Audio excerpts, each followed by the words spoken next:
Welcome. Bow, bow, bow, bow, bow. We are two peas in a crime pod. This is my daughter, Courtney. And this is my mama, Kelly. Hi. Hi, guys. Thanks for joining us. Thanks for joining us. We got a lot in store today. This is episode 7. part 7.1. 7.1. Yes.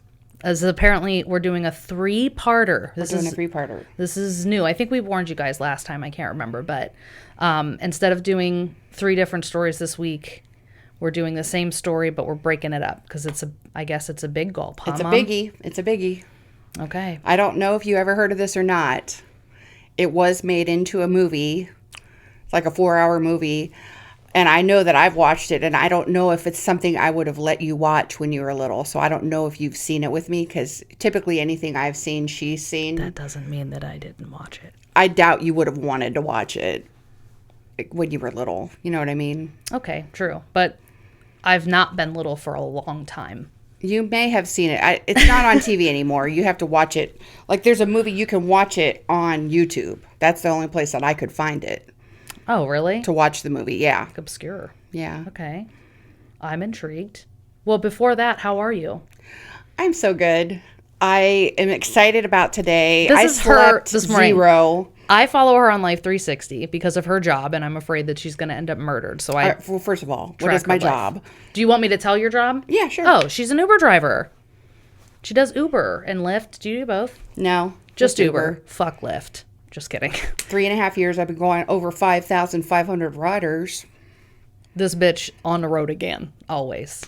So I track her because I'm like, because she's had a few encounters and she's made some poor choices of her own that have nothing to do with the company or the company structure. And I like to know where she is. So we downloaded this app and I forced her to have it. Very much I'm the mom in this relationship and she's the daughter. And I'm like, honey, why would you do that? Mommy worries. And my mother passed away 6 years ago. And even when she was alive, she was never looking after me. So it's nice to have a mother figure. I've always been the mom. So anyways, when I got up this morning, I go through all of my, speaking of, I should turn my phone on silent, but I go through all of my notifications. And the first thing I see is Life 360 says like, oh, Kelly was doing a trip from 3:18 to 4:26. And I was like, I'm laying in bed and I'm like, what's this bitch doing out driving in the middle of the night? We have to record today. Today's recording day. What is she doing? So then I told her as soon as I got here, I was like, what the fuck were you doing driving all night on the night before we were recording? She was like, I was too excited to sleep. I was like, okay. I tried to sleep. She's so cute. She said, I did. I really tried to sleep and I just laid there like this. So I just got up and figured I would drive instead. Go make some money. Mommy's out there making that money. I made $40 in an hour. I know. That's because I'm so good. I ain't living right. I'm doing something wrong. But anyways, Mama. Can I just tell you about my job? I've wanted to tell you about Butcher. Who's this? Butcher was a passenger. Absolutely adorable. I fell in love with him immediately. He got right between the seats and gave me a kiss. It better be a dog that you're talking about. He is a dog. Okay. I was about to actually hit you on film, on camera. Because she's like, this sounds like something Mom would allow. If she would have said, no, Butcher's the nickname of this dude. They call him Butcher. And he's precious. And he likes to give me a kiss. And it's absolutely a human man. I would have been not surprised.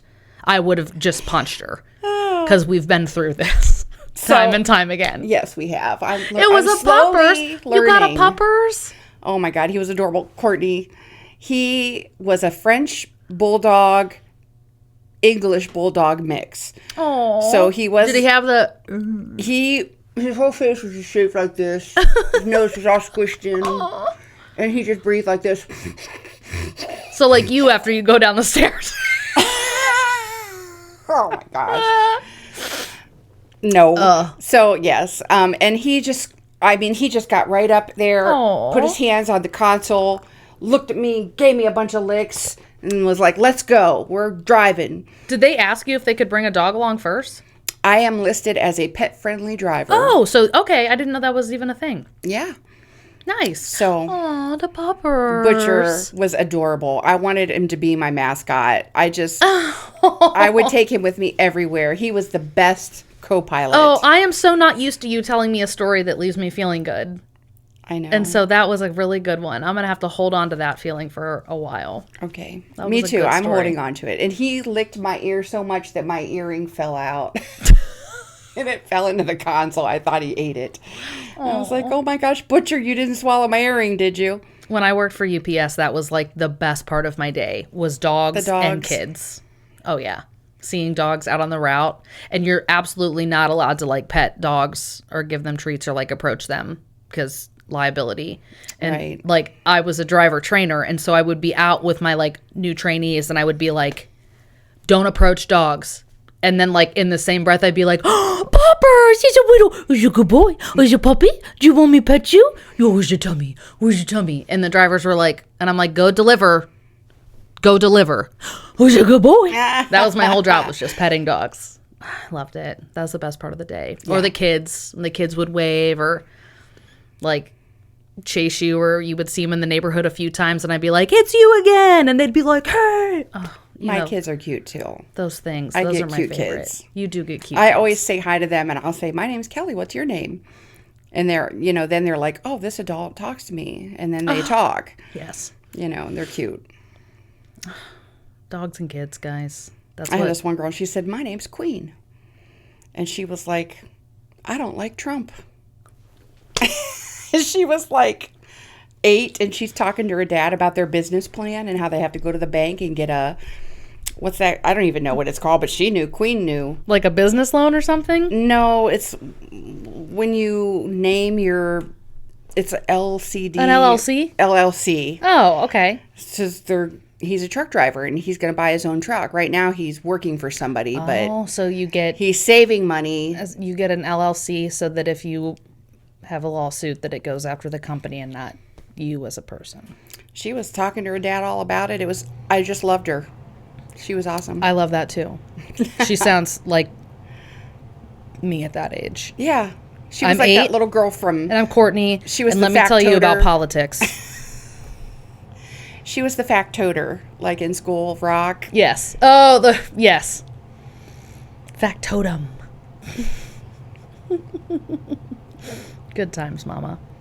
All right, so hold on. Let's do our little check. Looks like both mics. Check. Both mics are recording. All right. I feel like I'm gonna get up and check that your phone's working. Yeah, go check just to make sure. That would really suck if we had no video because I'm stupid. You want to see me punch a hole through something? Well, so far we are 9 minutes in recording in high def, Okay. and you look great, phenomenal, if I may. Why? Thank you. Okay, so I'm gonna set this chunky ass back down. All right. Are we ready to begin? I also do feel like when you put your phone sideways like that, it does just make us look wider. I feel like, geez, I know I'm fat, but Jesus Christ, I am it makes wider. my face look like this. Wider. Sorry, but I'm not. Just so gonna you have know, an up we're and down actually video. so sexy in person. The camera, I am. The camera adds 4 inches of width.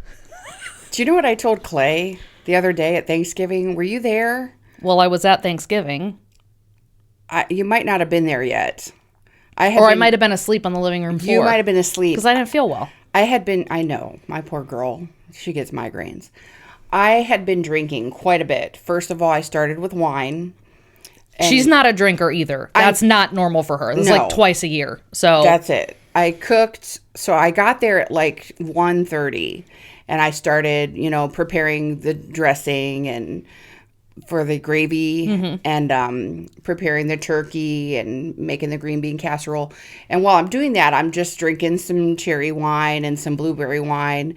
And then Clay brings out the eggnog with the rum. Okay. And the Southern Comfort. This is when I was laying on the floor with a blanket over my face, but I was not asleep. I heard all of this going on because you guys were discussing what you're supposed to put in eggnog, and it's like spiced rum, but all Clay had was Southern Comfort, and everyone was like, nah, it should do. And then he had rum, but it was clear rum. Like, it was really good. and someone was like, I think it was Clay. He was like, I didn't even know that they made it like clear, like white, clear like this. Like, I thought it only came dark. Me too. And you guys, so I was awake. I just was laying on the floor. You were just trying not to vomit. Okay. Yeah. My poor girl. Well, the Southern Comfort eggnog turned out to be amazing. And I had several of those. I partook. And so then I had to use the bathroom, and my son just bought a new house. So I'm in the bathroom, and I sit down on the seat, and I go sideways. And I did that. Yeah, I did that too. the toilet seat is not on very good. There goes What's Clover upset about? Yeah, probably my Amazon packages are arriving.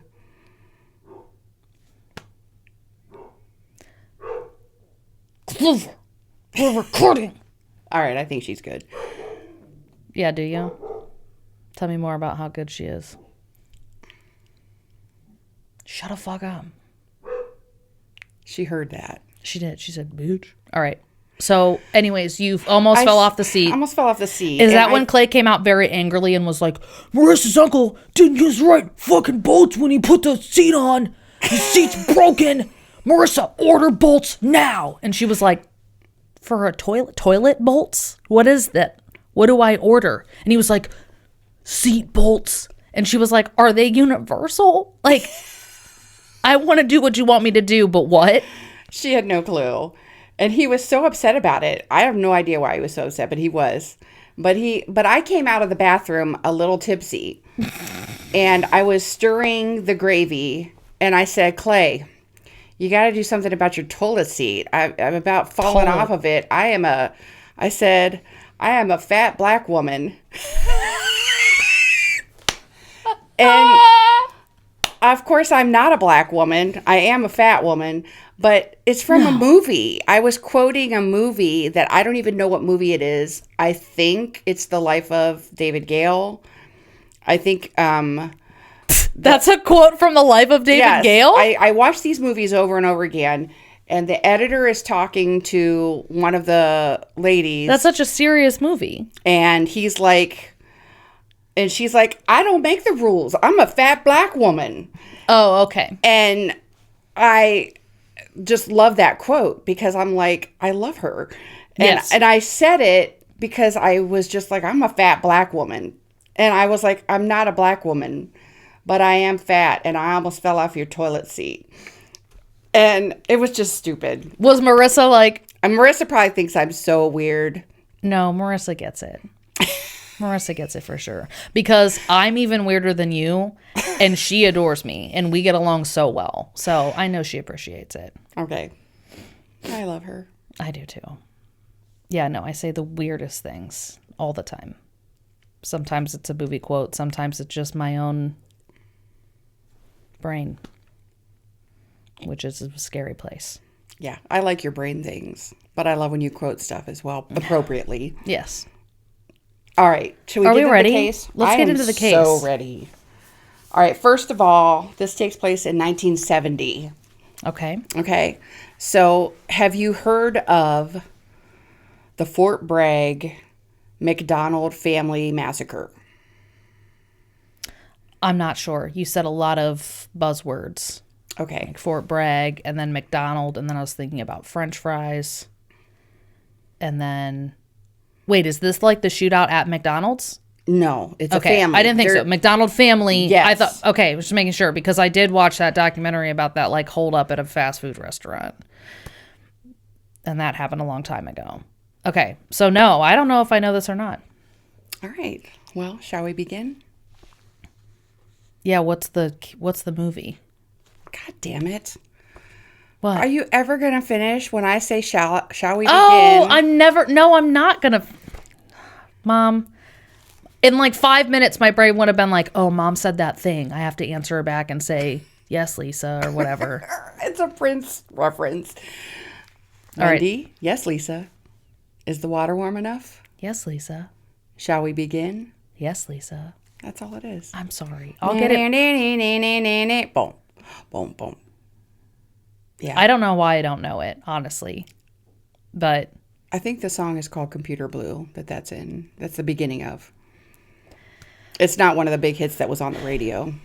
I just want to know about this family that was fucking massacred. I do and too. you're talking about you got the waters of Lake Minnetonka. I'm trying to create a thing. And I'm ruining it. She's mad because she wants to be the person who does the thing, and I'm ruining it. And I've been trying it every time. And she never remembers. It's just she doesn't care about my things. That's not even true. That's not true. I'm just not smart. And you said it like in the it was like in the middle of a sentence. You didn't even say it. You didn't even say it in your sultry voice. If you would have said it in the sultry voice, it would have clicked. You might have gotten it. You have to give me those eyes that you're giving me right now. Lusty eyes. And you have to say it in your, shall we begin? Okay. And then I'll be like, oh, why is my mom giving me weird lusty eyes? And it'll Are click. my eyes weird? I'm just looking at you. It wouldn't be weird. Maybe it's just because like your thing is covering. No, I can tell that's sad. It's not even sad. I'm just looking at you. No. My face doesn't understand my brain. Do you have autism? Why don't you understand emotions and face movements? I don't know. No, you were giving me sultry eyes before. You know what? The people who can see what's going on, they'll be like, yeah, bitch, that was sultry. Okay. You were like side-eyeing me with a little squint and a little smirk of the upper. Shall we begin? I would know if you did that because there'd be no other reason for you to fucking look at me that way. So we have to work on our body language. Okay. Among other things. We're going to try to get a good video this time. We also need to work on how we pronounce words and understanding the difference between facts and just making things up. We have a lot to work on. Well, we're getting things figured out, I think, slowly but surely. And we're trying to put together a good show for you. And hopefully this is going to be a good episode and a good series for this week. But shall we begin? Yes, Lisa. I love her. All right. I asked what the fucking movie was that this is based off of. Oh, it's called Fatal Vision. Have you heard of that? No. Fatal Vision. Yeah. So I should say that this is probably going to trigger you particularly. Oh, good. Great. And I've already been crying this week. I had to use makeup to get rid of puffy eyes. So do I have to give a warning every time? Or do people just know that this is a crime channel? We're going to be talking about crime stuff and it's not going to be pretty. I don't want to insult the viewer, but no, they need warned every time. I don't think that they just would be like, oh, true crime. Well, this has got some bad things in it. So if you don't want to hear that, viewer discretion is advised. Viewer discretion. This is really bad. So, all right. What are we diving into? Let them know. Essay. You said I'd be triggered. No, there's no essay. Oh, okay. So it's just brutality. It's the annihilation it's what? Of the family. Brutality. Okay. Brutality. This is brutal. This is brutal. Brutality. It's brutal. Whole family is brutal. Annihilated. I'm ready to be serious.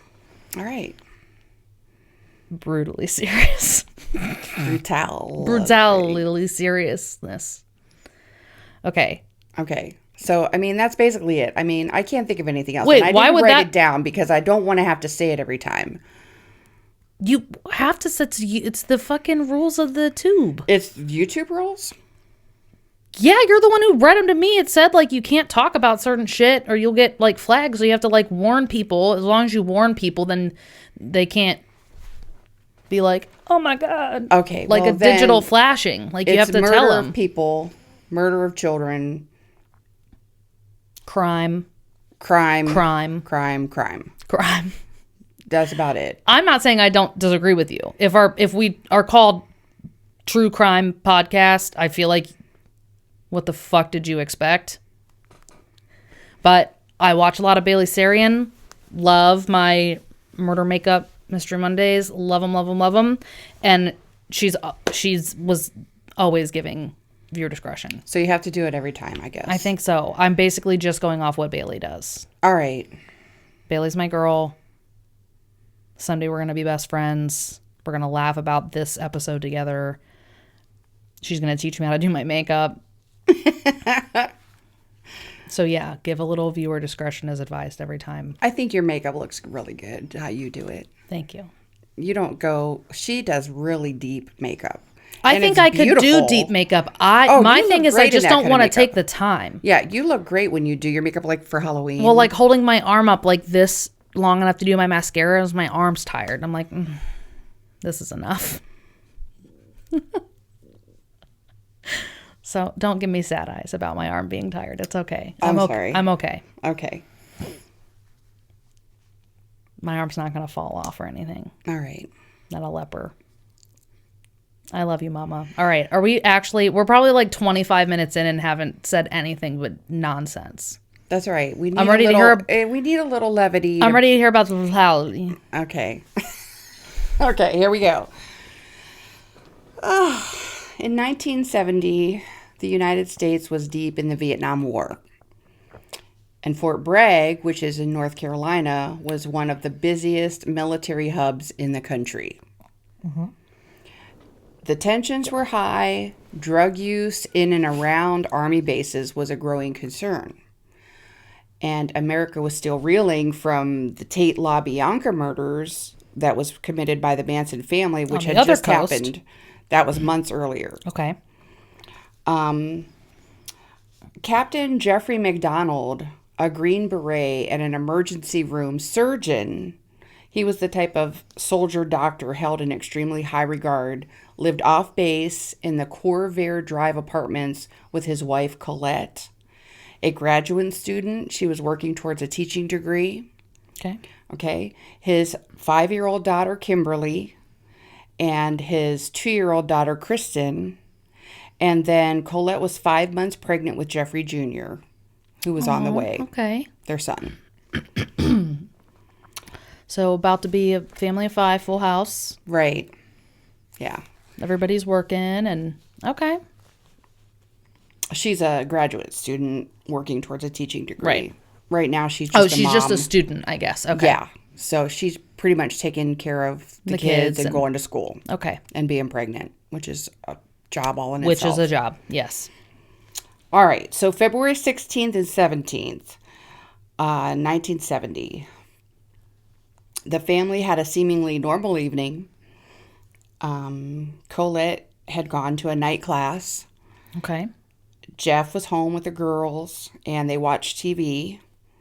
And then after, they both put the kids to bed, and Colette and Jeff had an argument. Hold on, I'm trying to adjust your mic because I feel like I just don't see it picking up enough. Okay. I'm going to put it right up on you.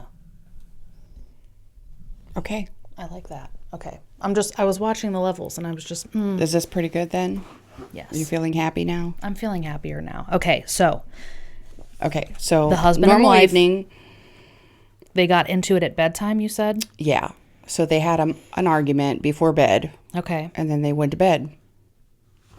Then at 3:42 a.m., the military police received a frantic call from Jeff asking for help. And he was saying, "This is Captain MacDonald. I think there's been a stabbing." And when they arrived, MacDonald appeared in the master bedroom doorway. Oh, I should say, I have to remember to say the things. Sometimes I'm giving the camera a lot of looks, but some people are just listening. Right. I've been giving the camera a lot of, Jeff's a fucking liar. Jeff fucking did this. I think there was a stabbing. That's the looks that I've been giving because already I've decided that he did it. Okay. So I just wanted, for the people who can't see my face, they need to know I already know who did it. I already know who done it. Yeah, I know. The microphone is pushing into my boob. Okay, well, it's my fault that your tits are huge. What do you want from me? What do you want from me?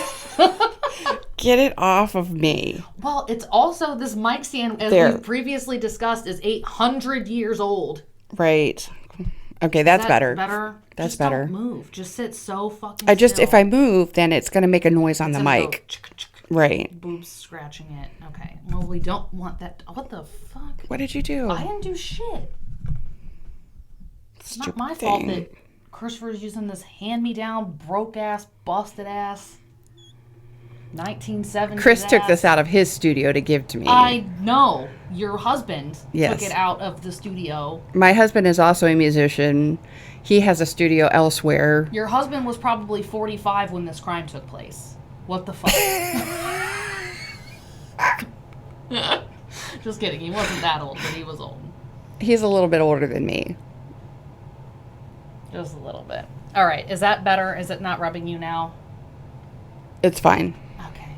Okay, thank you. I just want the viewers to be able to hear us. Okay, I think they can hear us. Your voice sounds so good on the mic. I mean, thank you. But okay, so MacDonald appeared in the master bedroom doorway, and he was shirtless, wearing only pajama bottoms, and he was bleeding from several injuries.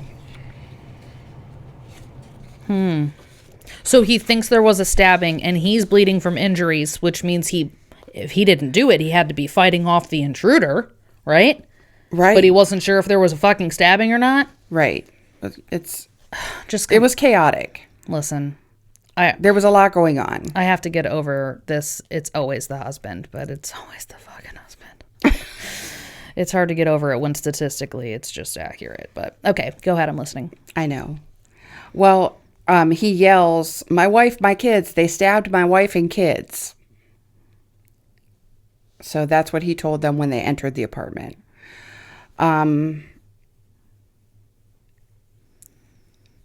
Later on, he told the investigators Colette had gone to bed early with one of the children because she wasn't feeling well. And he said he stayed up on the couch watching TV, and then he fell asleep on the couch. Oh, okay. He said he was attacked in the living room by 3 men and a woman. The woman had long blonde hair. Not in a woman. Not women, a woman. And a woman. She had long blonde hair. She had a floppy hat. She was holding a candle and chanting, "Acid's groovy, kill the pigs." Okay. Okay. Something about you saying long blonde hair and floppy hat did make me feel like I've heard this before. But I don't know. You might have watched the movie with me years ago. Okay, go ahead. All right, so... I don't buy it. I'm just going to start there. He just said what he thought the Manson family looked like. He just said, like, oh, I'll say something sensational, and nobody will think it's me. Okay, continue. Okay. He said the men beat him, stabbed him once, and that he struggled with them and fought back, but he was overtaken and knocked unconscious, and he woke to find his family dead. Okay. He had a puncture wound at the chest and to his lung and bruises and cuts variously over his body. Okay. All right, so now we're going to talk about the hard part. Colette, his wife, Okay. 26 years old. They were both 26, by the way. Young. Okay. Colette was discovered on the floor of the master bedroom. She was lying near the end of the bed. The word pig was written in her blood on the headboard. Christ. There is actually crime scene photos of her. You can search. I'm not putting them on here. It's disturbing. But I was searching for crime photos. I wanted a picture of the house and maybe the living room. Mm-hmm. And that showed up. And there's also others, but it's very disturbing. Well, she was partially covered by Jeffrey's... I'm going to look them up. She was partially covered by Jeffrey's pajama top. She was heavily bloodstained. She was surrounded by disturbed bedding and a knocked over lamp. And she was positioned in a way that indicated she did not die instantly and likely shifted or was moved during or after the assault. So the crime scene is just fucking chaos and a struggle ensued. So I'm trying to be, objective here. Like, what if someone did break in what's the chances of it being 3, 4? You said 2 men and a woman, or 3 men and a woman? 3 men. 3 men and a woman. And women. The girl's name was Anna Women. Mm-hmm. Just kidding. 3 men and 1 woman broke in. Okay, so 4 people. I just don't see 4 people not being able to take over 1 man that was solo on the couch and not kill him if that was the intent. But if they did stab him in the chest, maybe they thought that he was going to die. So they might have thought he was dead. That's possible. They were talking about acid, so they were probably on drugs. Is what we're assuming here. Like, okay. And then they go upstairs, and that had to make a sound. She had to have heard something, even if she didn't feel well. She goes to get up. They attack her. That's going to be chaos. Okay. All right. But on at Fort Bragg? Yeah, they live just off base. Just off base. Okay, that makes a difference to me. Okay, all right, keep going. But it was still in the Army jurisdiction. I mean, I was thinking like on base. I was like, no one's... Let me double check, because I think it said off base. You probably did. Lived off base. Okay, and that makes a difference. Okay. Because it's less hard to... I was like, who the fuck's going to be able to get on the base? Somebody was already on the base. But if it's off base, that's different. Okay. All right. Tell me more. I got to know more. Okay. Forensic... So her posture and surrounding blood patterns showed a prolonged, violent, close-range attack. And the forensic experts determined the attack followed this progression. Blunt force trauma to the head... they believe she was hit first. She had defensive arm fractures. They were pretty bad. She really fought like hell. She fought like hell. She had knife stab wounds to her chest and torso, and ice pick wounds added afterwards. They believe those came last. The weapons that were used was a club or heavy blunt object, and they found in one of the kids' bedrooms a slat from the headboard. They believe it was that. Okay. There was a knife from the kitchen, and there was an ice pick found in the utility room. So again, all things that were at the crime scene, not things that were brought along with. A knife from their kitchen, a slat from their headboard, an ice pick that was in a utility room. Yes. So 4 people showed up to fuck this family up and didn't bring a goddamn thing with them? Okay. Okay. That's odd, but okay. One of the first phases of the attack involved heavy strikes to Colette's head and arms. There were multiple impacts to the top and sides of her head, consistent with a heavy wooden object. Both of her arms were broken. They had classic defensive fractures that occurred when a person raises their forearms to shield their head. Block their head, yeah. There were fractures to her ulna and radius, and they showed significant force. But she's going to fight. She's a mom. She has two kids, 2 babies in the house, and 1 inside of her that she has to fight for. Exactly. She sounds like one badass, tough bitch. Like, tough as hell. Yeah.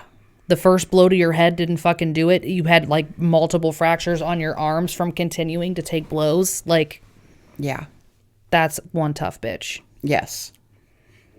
Again, bitch, I'm using in the best way possible. That's my bitch. After the beating, she was stabbed 16 times. And the stab wounds concentrated primarily in her chest, neck, and torso. Several wounds were clustered, indicating repetitive stabbing in the same area. And the direction and grouping show she was lying down for parts of the stabbing. It's either passion or frenzy. That's what it sounds like, right? Yeah. Yeah, and then besides being clubbed and stabbed 16 times with a knife, Colette sustained 21 ice pick punctures. So way overkill. I was just going to say the level of overkill is either it really is like a group of people, and the third person wasn't tired yet, so they had it in them to keep stabbing, and because the first person did the beating, you know what I mean? Or it's a really calculated solo job, and they were trying to mimic the sensational story of the Manson occult killing. Yeah. Right. So another person who was killed was Jeffrey Robert MacDonald Jr., who was a fetus. Right. 5 months. He would have been around 10 to 12 inches long, developing unique fingerprints, able to hear voices, moving regularly, and beginning to respond to sound and light.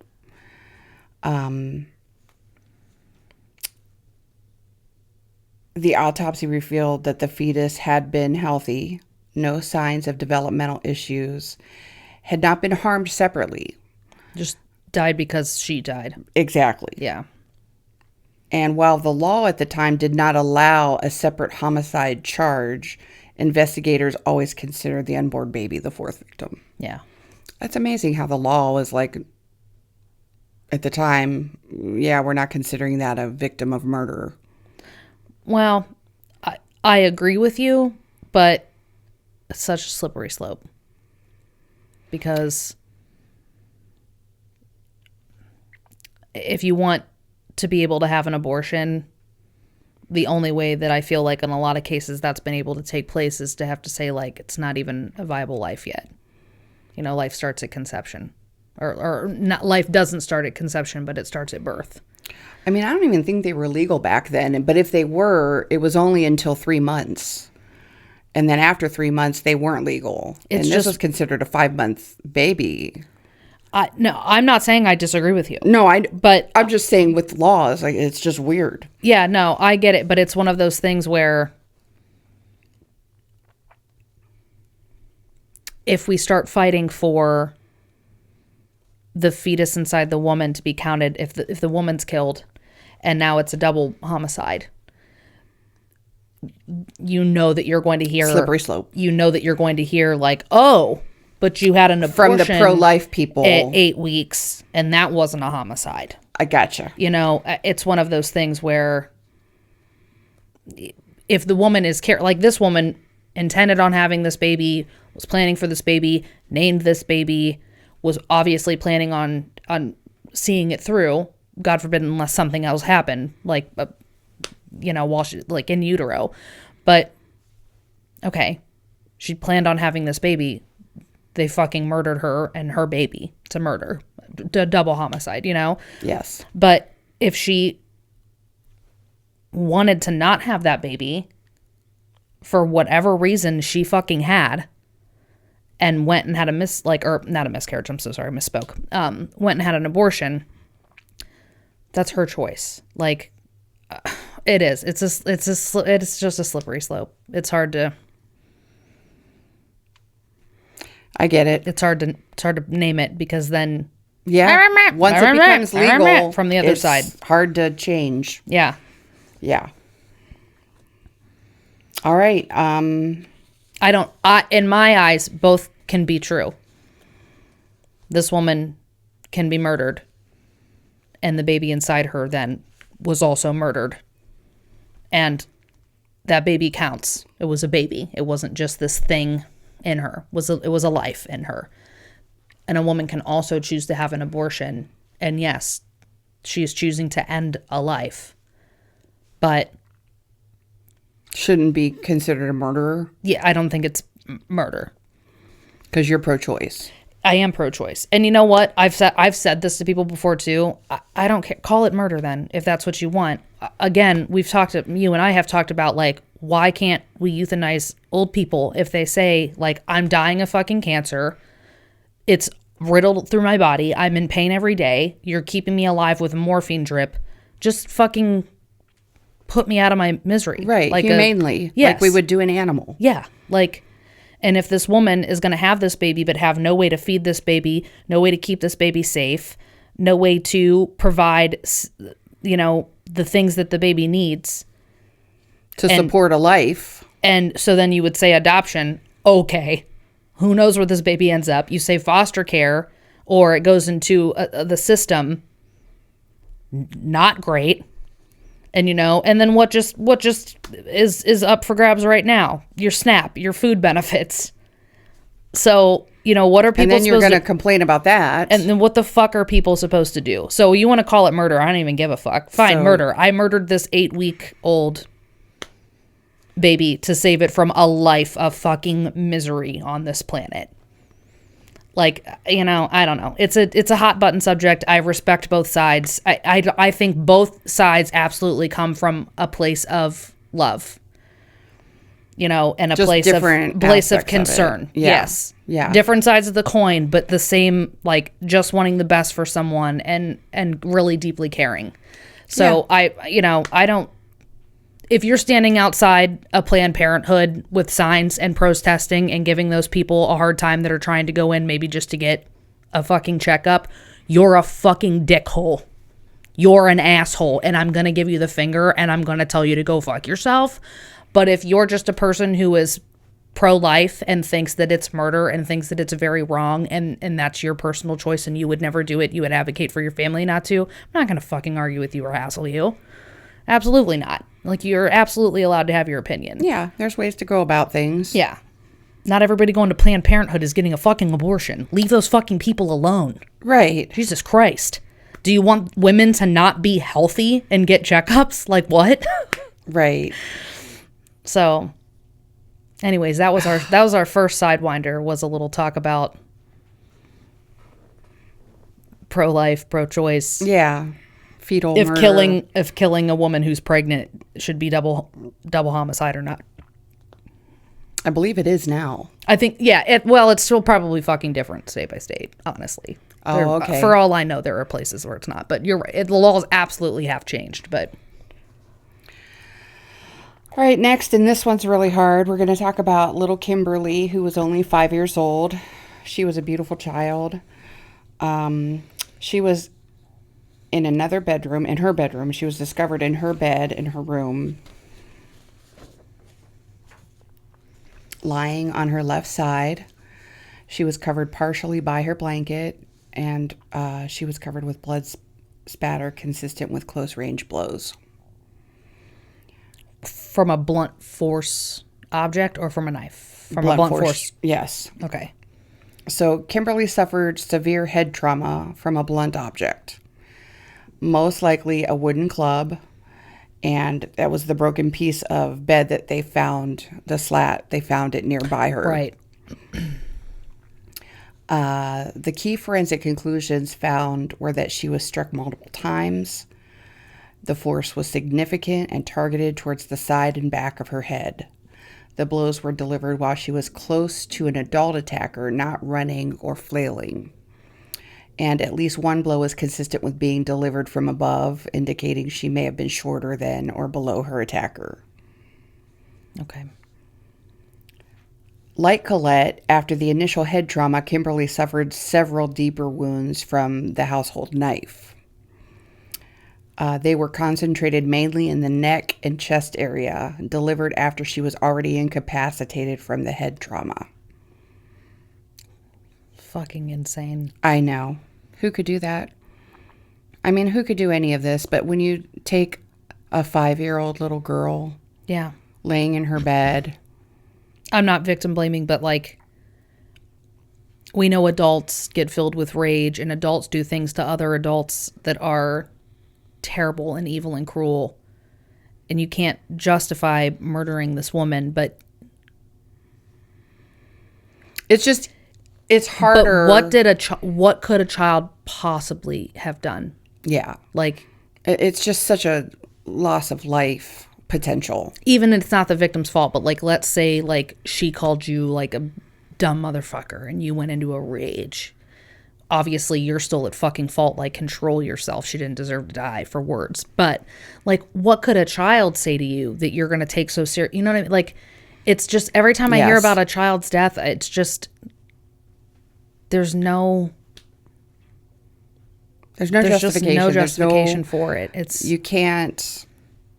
And the only reason we try to rationalize adults' death is to make ourselves sleep at night, not because there really are any rationalizations for it. But wrong, no matter who it is. Yeah, you absolutely just can't justify it just a hurts child's death. To hear more when it's a child. Yeah. When it's innocent.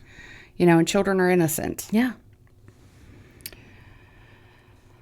Well, next was poor Kristen MacDonald. She was only two. She was the one who sustained the most extensive violence. This tiny baby? A 2-year-old. This little tiny completely baby. helpless. Yeah, completely. Kristen's wounds show a combination of rage, panic, and desperation. She was found in her bed. She had a different bedroom. Okay. She was lying partially on her back. Her bedding was soaked with her blood. Signs of movement within the bed show evidence of significant struggling. She fought hard. She fought almost harder than Colette, based on later evidence that they found. But unlike Kimberly, Kristen clearly woke up and fought back. Oh, that's what I just said. Okay. Yeah. She did have some blunt force injuries, but far fewer than her sister. The killer's focus on Kristen was dominated by stabbing, not clubbing. She suffered numerous stab wounds from the kitchen knife. Most were concentrated in the chest and torso. They were of varying depth, consistent with movement or struggling. So she was moving around. And it wasn't getting the same. Right. She was awake, moving, and resisting.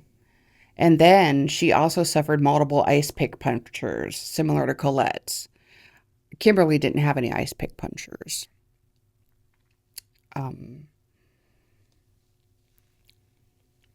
The key forensic... Did you want to say something?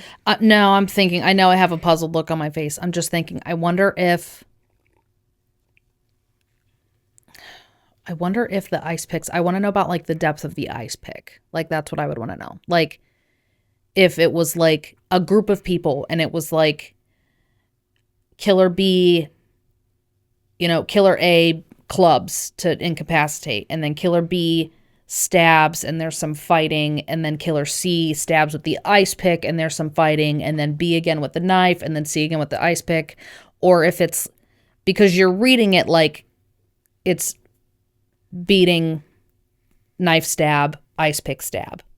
But I want to know in the moment, what was it? Because to me, it does, if it's staged like I think, it is like beating, then stabbing, and then going back just a third time just to make it look like more people were there that had more weapons. And at this point, they're dead, and you're just like stabbing a corpse that's bleeding. You know what I mean? Like, you know what I'm saying? Like, I just want to know, I guess, just I wish I knew what the series of events was. I mean, how they put it together is that it was similar to Colette. So they believe a little bit of head trauma, then knife, then ice pick. Okay. It says that the pattern suggested the killer mirrored the wounds on Colette. The wounds did vary widely in angle and depth. It was a sense of frantic overkill. Yeah.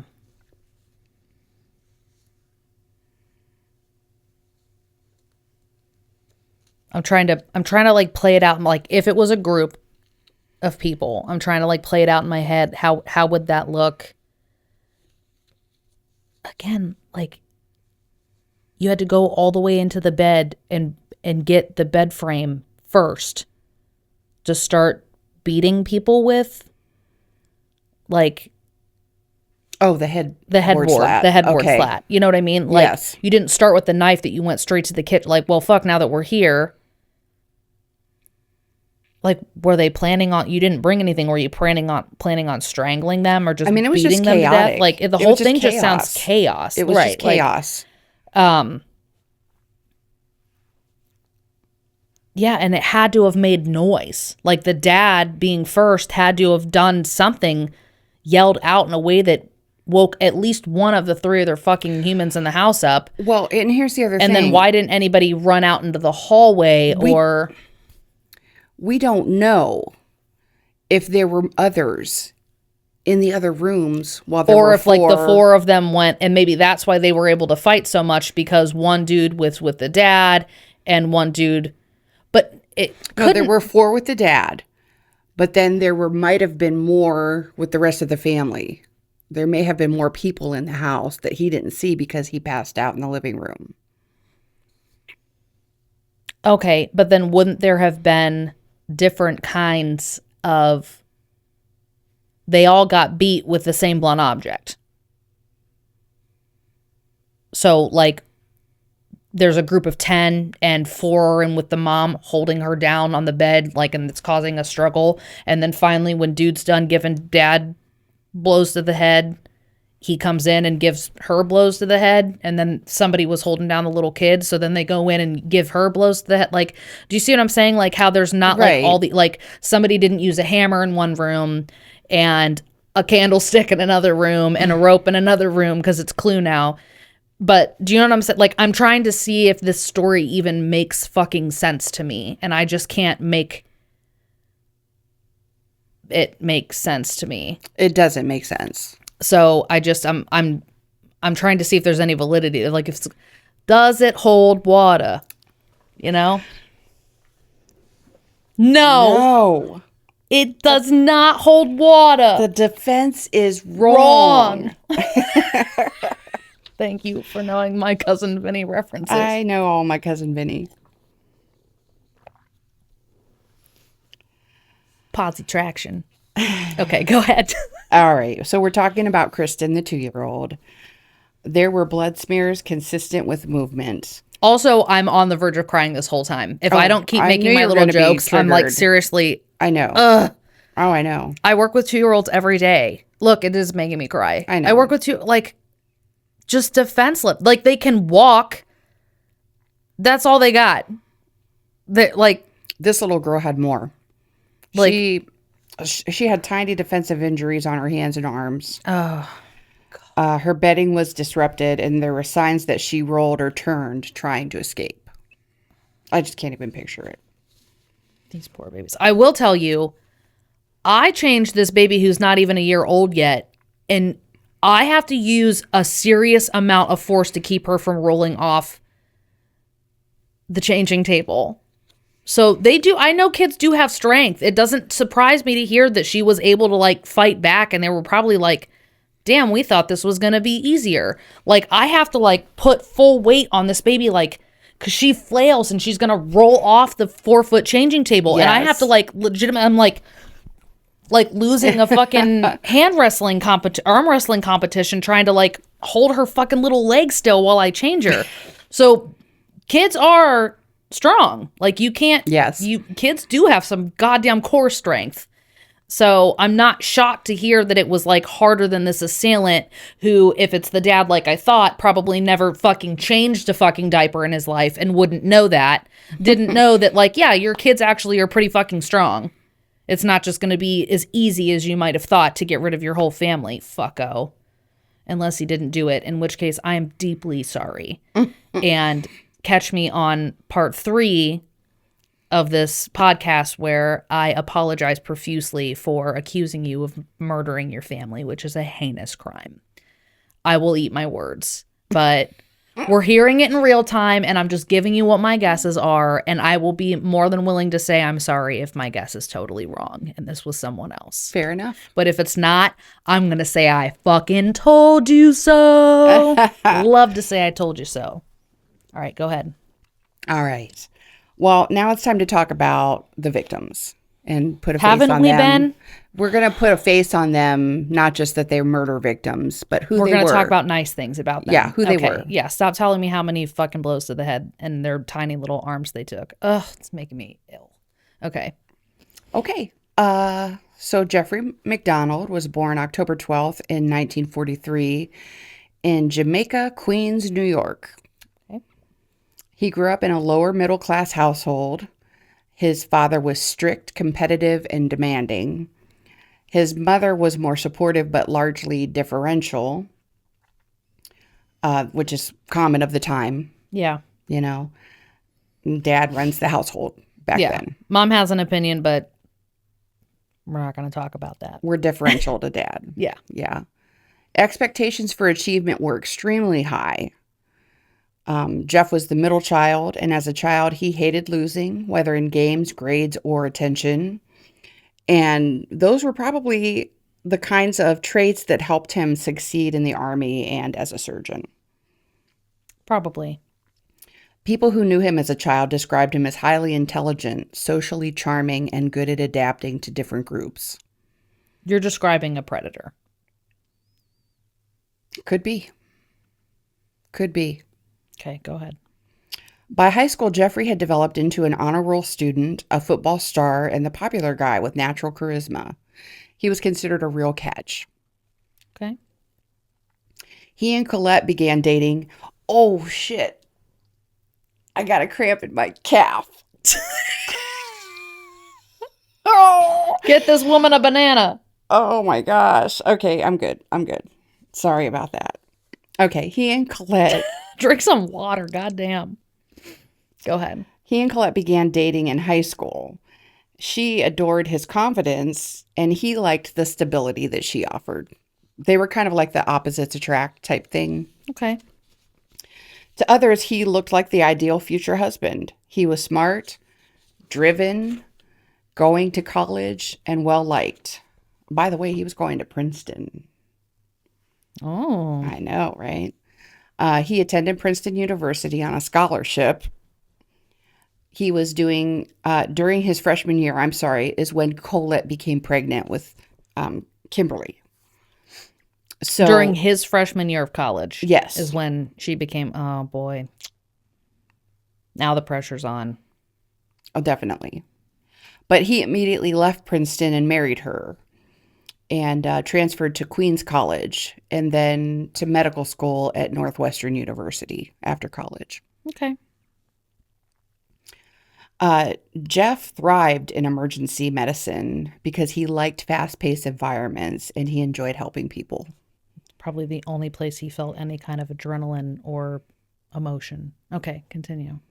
You're just really on that he's a psychopath, right? I just don't like it. As soon as you fucking said he was the one who called 911 and said, I think someone's been stabbed and there's been a struggle and my wife and children are dead, but I'm not.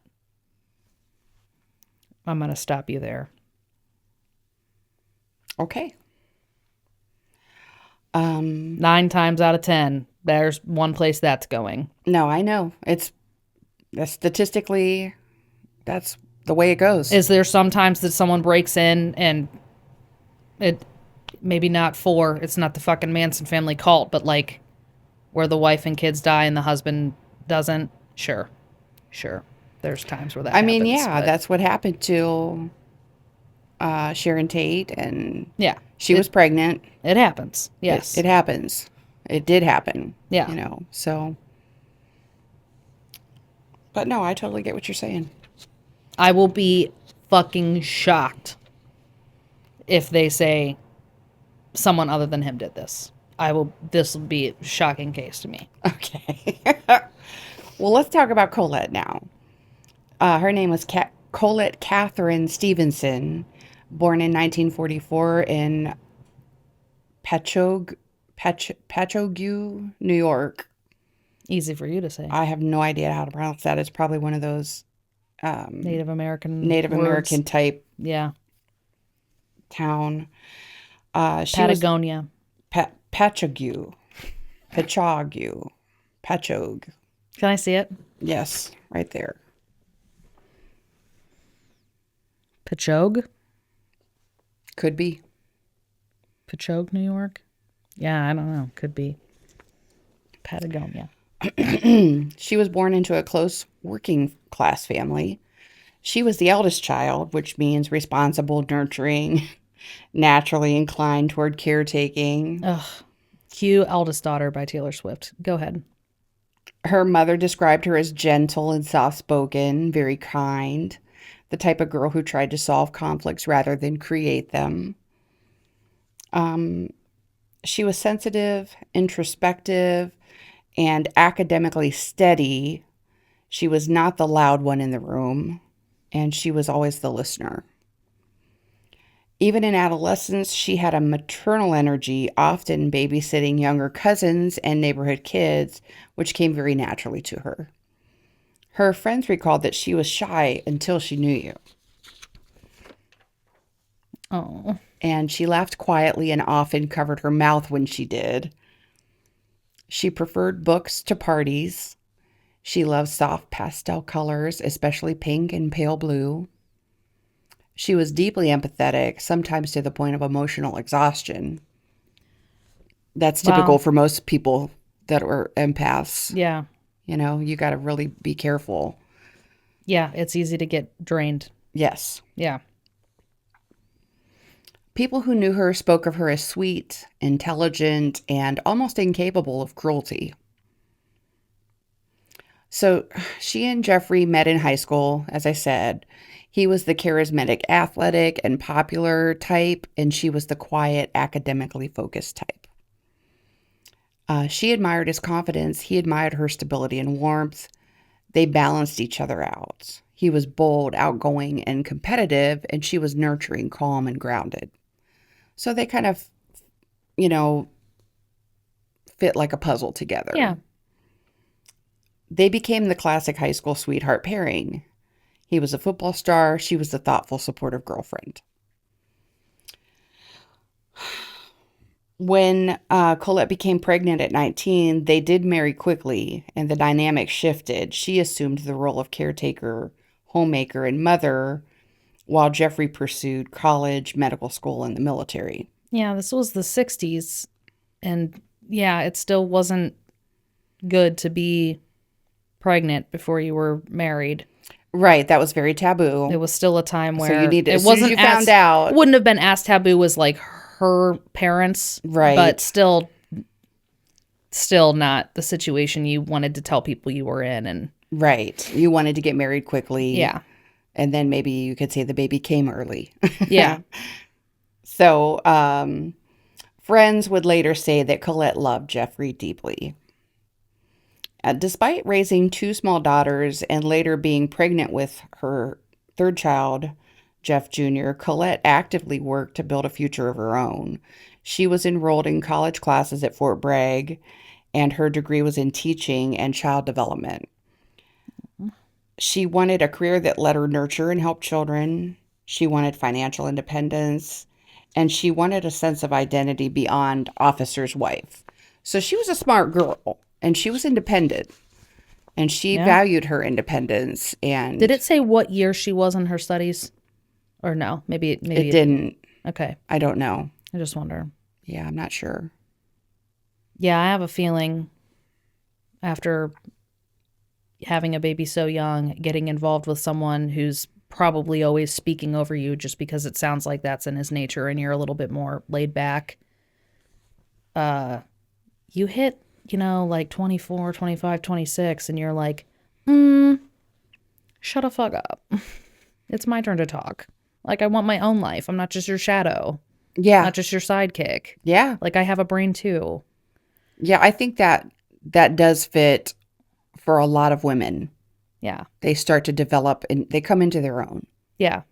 It just sounds like she had all the things, but maybe not the voice. You know what I mean? Mm-hmm. So it's funny you're describing her as like just calm and quiet and sweet and stuff. And she put up like this fucking beastly ass fight for her life. Yeah, she sure did. Like she was a tiger. Just because someone is She was a quiet mama does bear. not mean that they're going to be an easy takedown. Right. Like,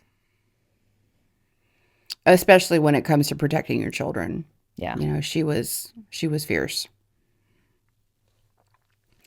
Well, classmates remembered her as polite, engaged, organized, someone who sat near the front and took meticulous notes, and determined but soft-spoken.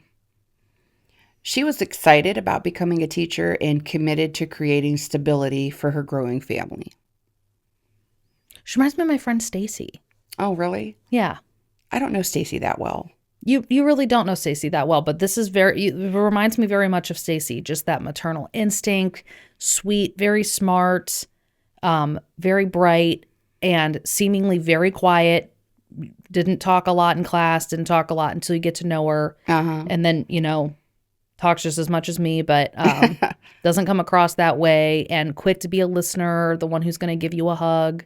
Okay. And got into education and married young, purposely married young. Very similar. Had a baby young on purpose, was her own choice, but then got a little bit older and life happened and, path changed. And I can like totally relate to everything that you're saying. Very much reminds me of an eldest daughter situation, me. Like yes. The motherly instinct, the mature. You were just a little second mother. And then very much like Stacy, like that, because I've always been louder and more obnoxious and outspoken, but what you're saying about her like definitely fits her, like just like the studious quiet type, but not a nerd or introverted or weird, just didn't feel the need to speak out. Yeah, it was just her personality. Yeah.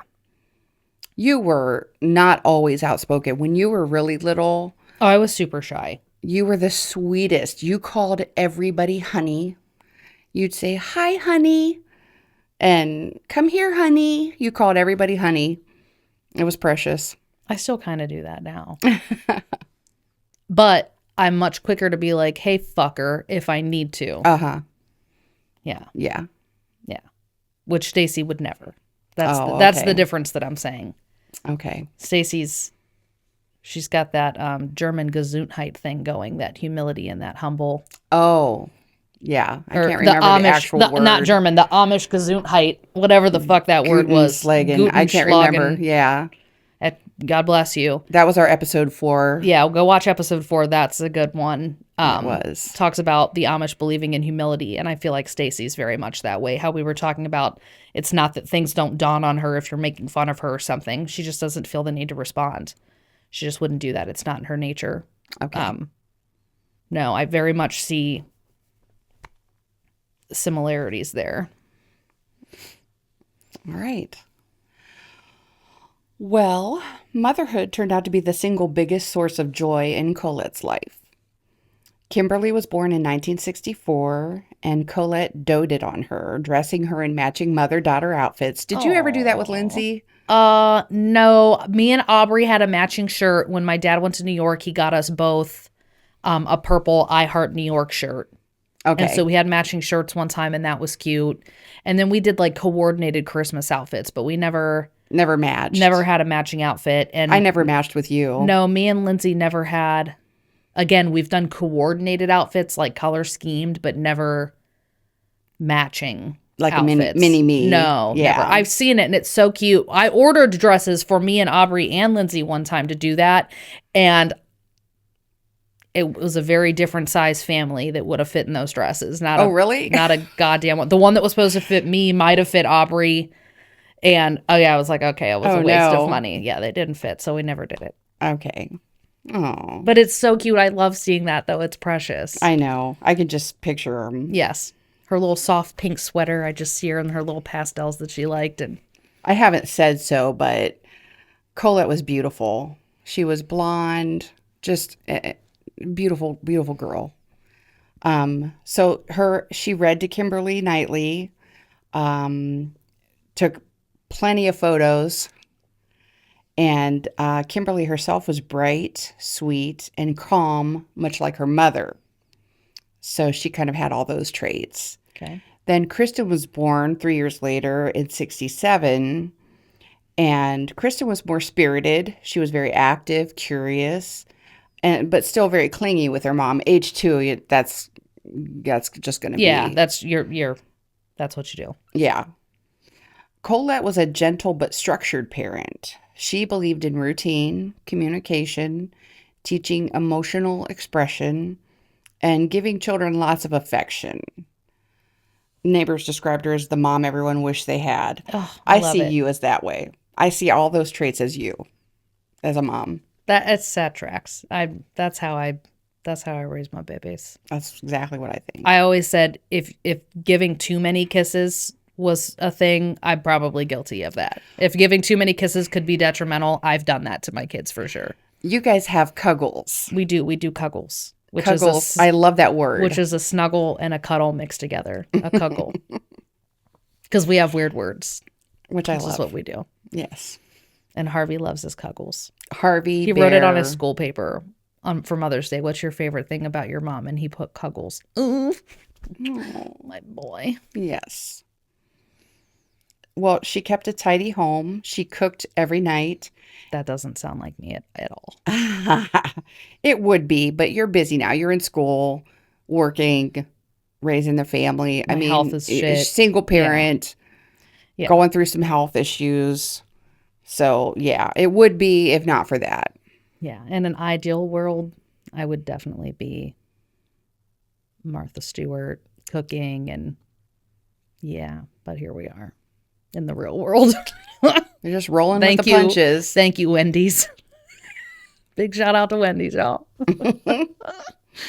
Feed my babies. All right. Tell me more about Colette, who's an actually good mom. She tried her best to maintain a cheerful environment even when Jeffrey was working long hours and she was doing so much without his help. It's hard. So she tried to just remain, cheerful. There's something really hard about being a single parent when you're married. Yeah. There's something really hard about being like, well, I'm carrying all of this, but I'm married. He's around. And that's not to say that you shouldn't support your husband. He was a doctor. He's a surgeon. He's working long hours. He's providing for his family.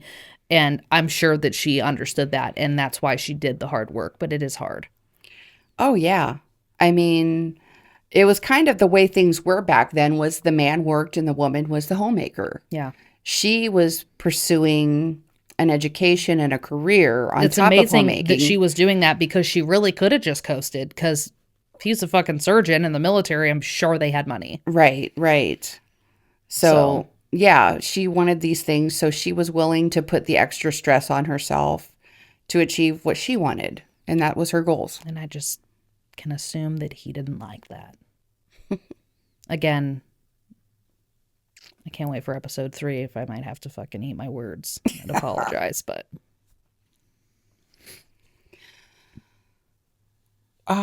Let's talk about Kimberly. Her name is Kimberly Catherine MacDonald, age 5. Were they K's? Kimberly Catherine? Yes. And Kristen was a K as well? Yes. Was Colette a K or is it a C? I assumed a C. Okay. Colette was a C. Yeah. Kimberly was born April 18th in 1964. She inherited her mother's gentle, thoughtful temperament. I said that already. I think we started on about Kimberly. Well, I had just talked about her in Colette's eyes. Oh, okay. So this is just a little bit more about her. She was quiet but curious, extremely polite, very attached to her mother, very protective of her little sister, observant and intelligent, and good with routines and structure.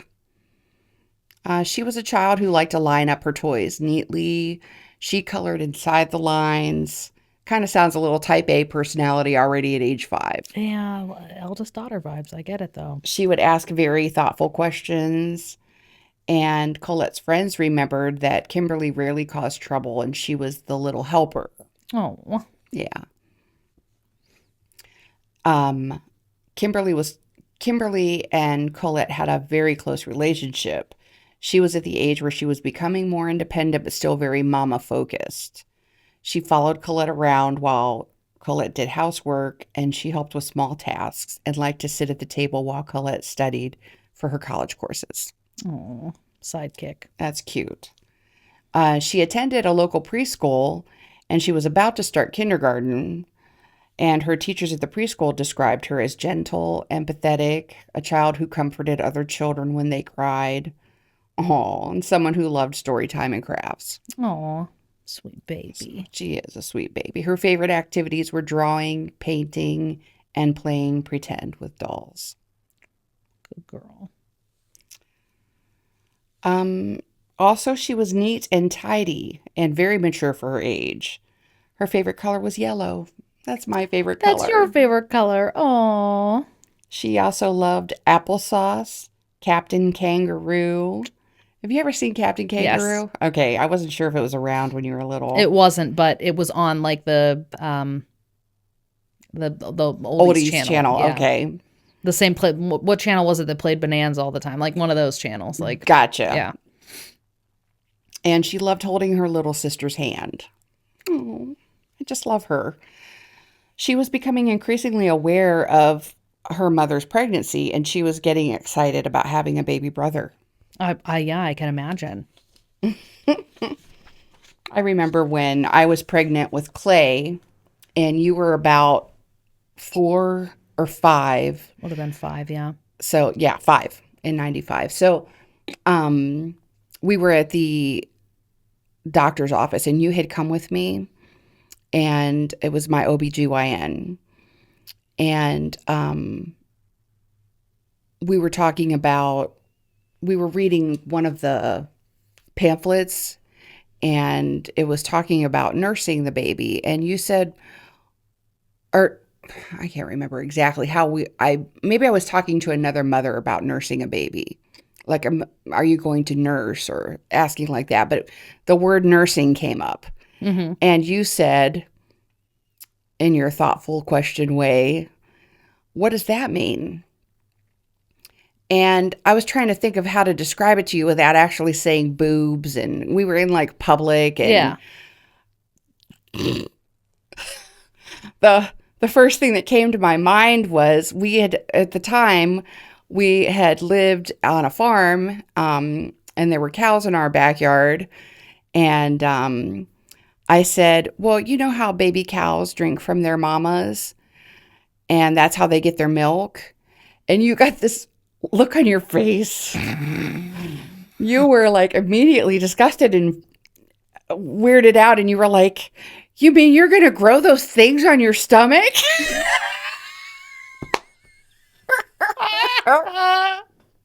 You're gonna get udders dangling around. So just leave it to me to complicate a question. I could have just said nursing is a way moms feed their babies, and that would have been fine. But I was, a young woman. No, I would have done the same thing, because I would have wanted to answer the question to my child so that they know. But I would have been like, how do I like piecemeal this to them? No, I can see very much the same thing. And then everybody was kind of laughing. All the other women were kind of laughing. I can imagine. I'm Yeah. always the fucking butt of the joke. Just saying something wild.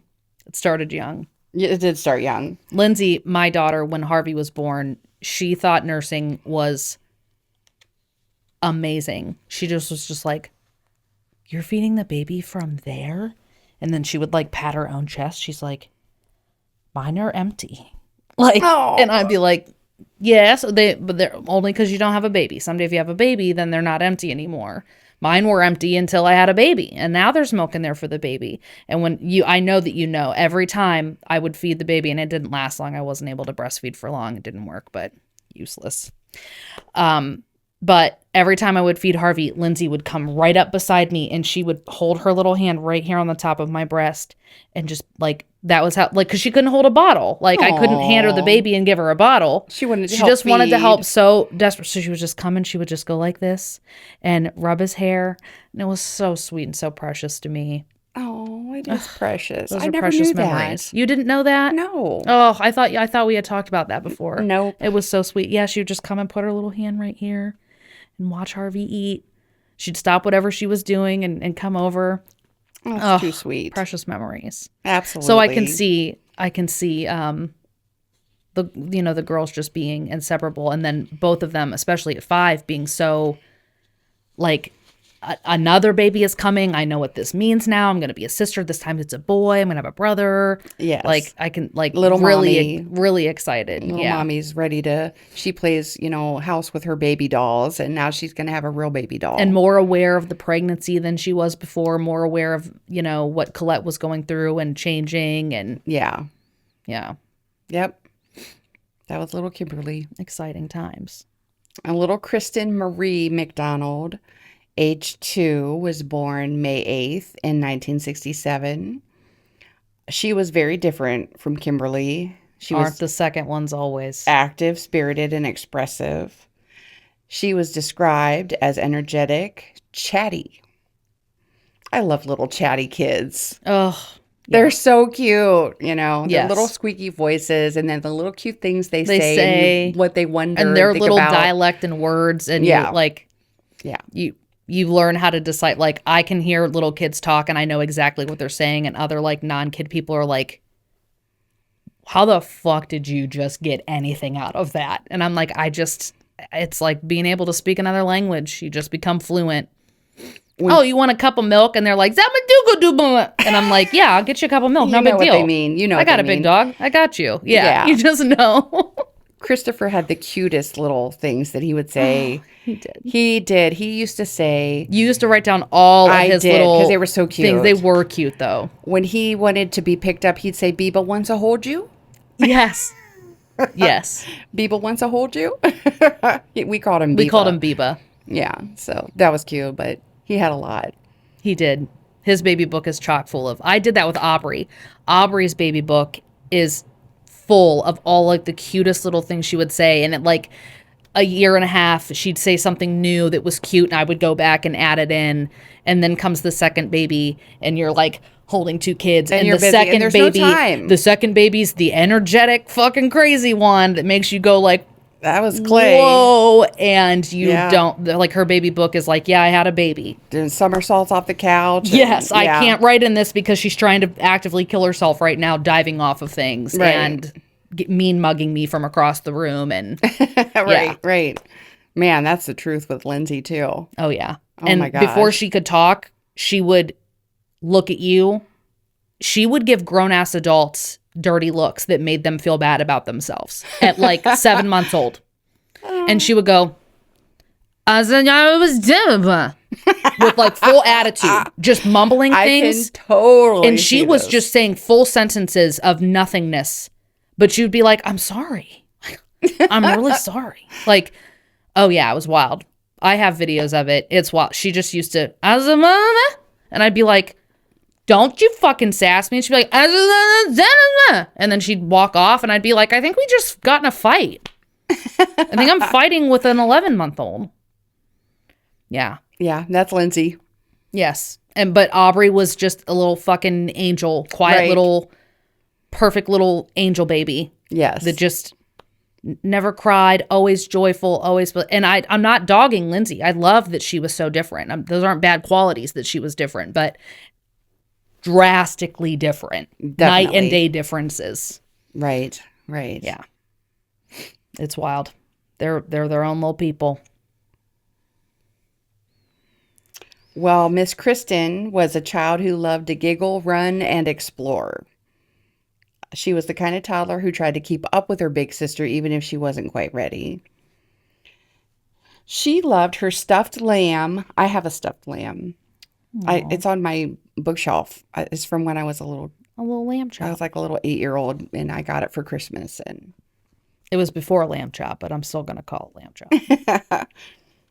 chop. she loved bright red shoes, bouncing on the couch cushions, being carried on her mother's hip, music and nursery rhymes. I bet Colette loved singing to her. And Oh, I'm sure. you know, old Mother Hubbard went to the cupboard. Repeating words she found funny. What is it with nursery rhymes that are kind of morbid and creepy? Why are we trying to frighten our children with grim fairy tales? And I don't know. Back in the day, stuff was just messed up, dude. there are some, as soon as I said old Mother Hubbard went to the cupboard to give her poor dog a bone, but when she got there, the cupboard was bare, and then the poor dog had none. That poor little kid. And then what about the woman that lived in the shoe? Right?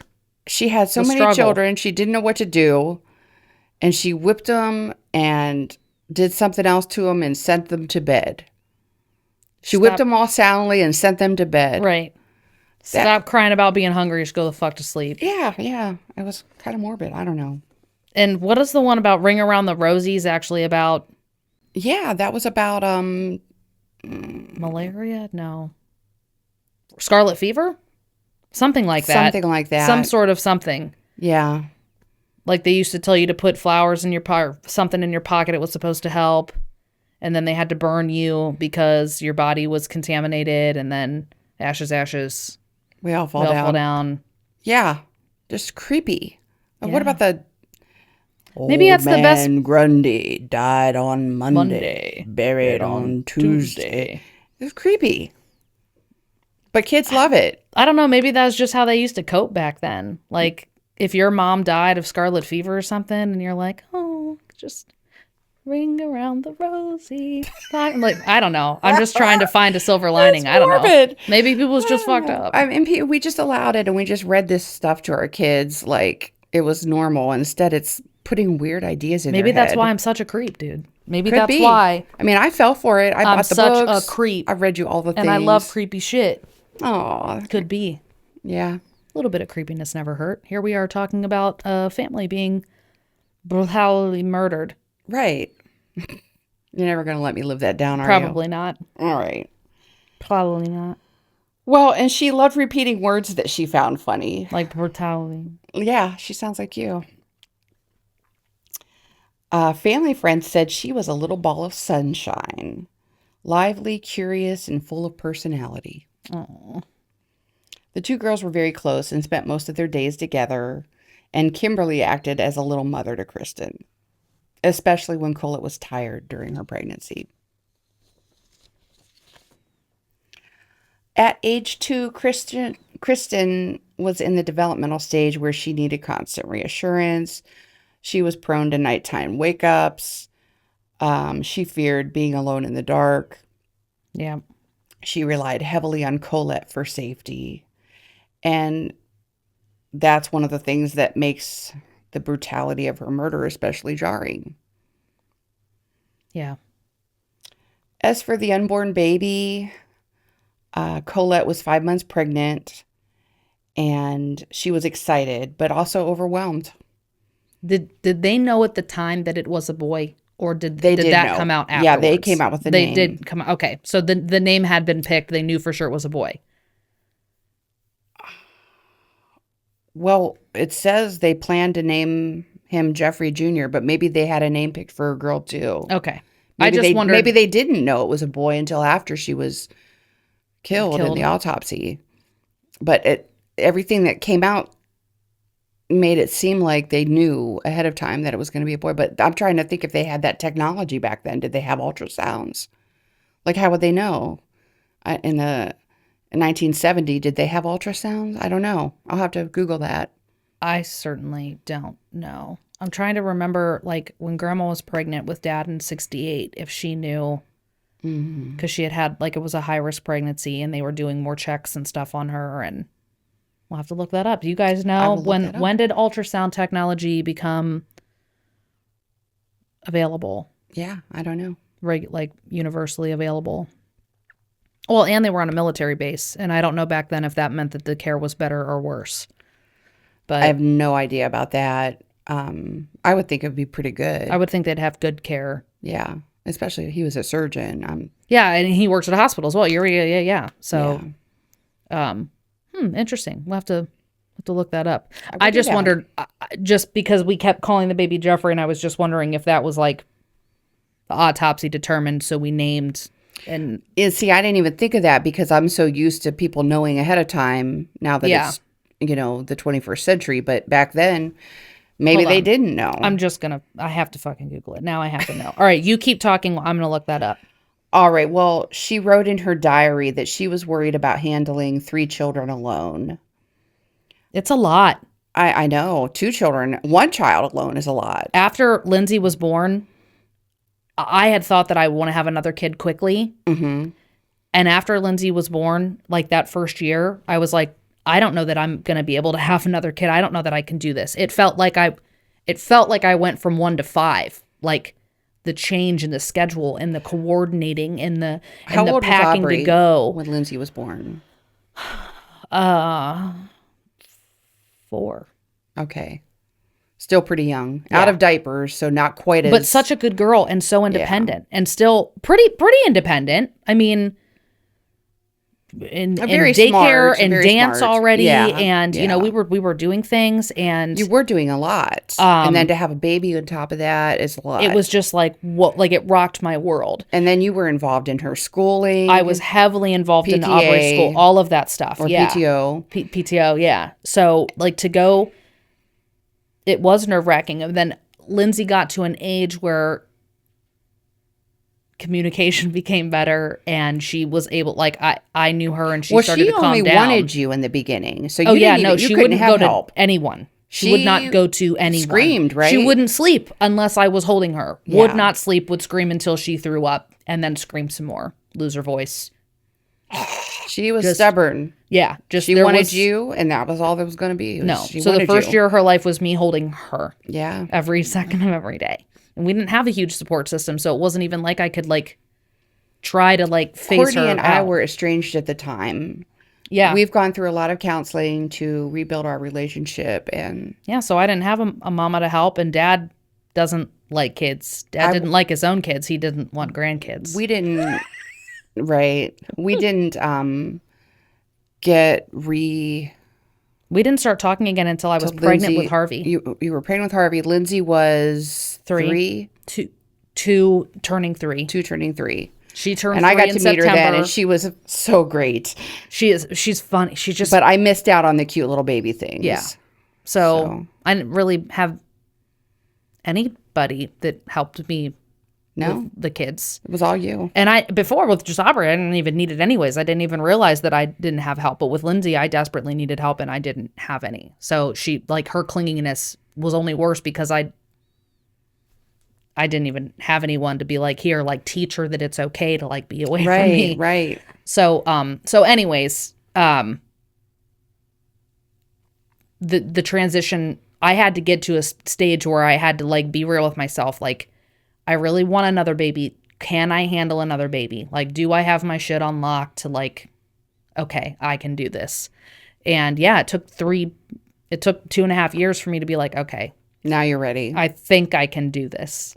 Okay. And it is, I can, like, I'm sure she was like, fuck. Like, Yeah. this is going to be hard. I mean, plus school. Because you still have one. She's doing school. You still have a 2-year-old who's at that age where you say, like, stop, don't run in the street. And they're like, what? And they just dart.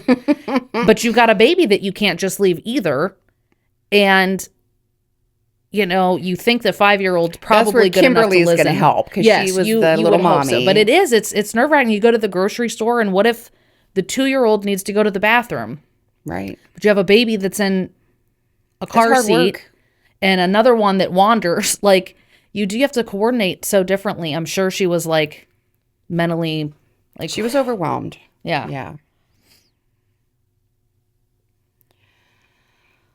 Well, it says despite her worries, she felt connected to this pregnancy. Oh, ultrasounds machine the first one was made in 1956. Oh. Which was discovered by the Curie brothers in 1880 was when that happened.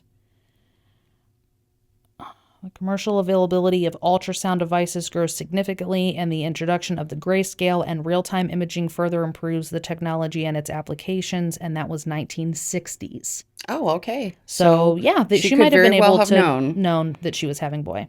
Okay. Well, Did they have ultrasounds in the 70s? Yes, ultrasounds were in the 70s, but the technology was still developing and not as advanced as common as it is today.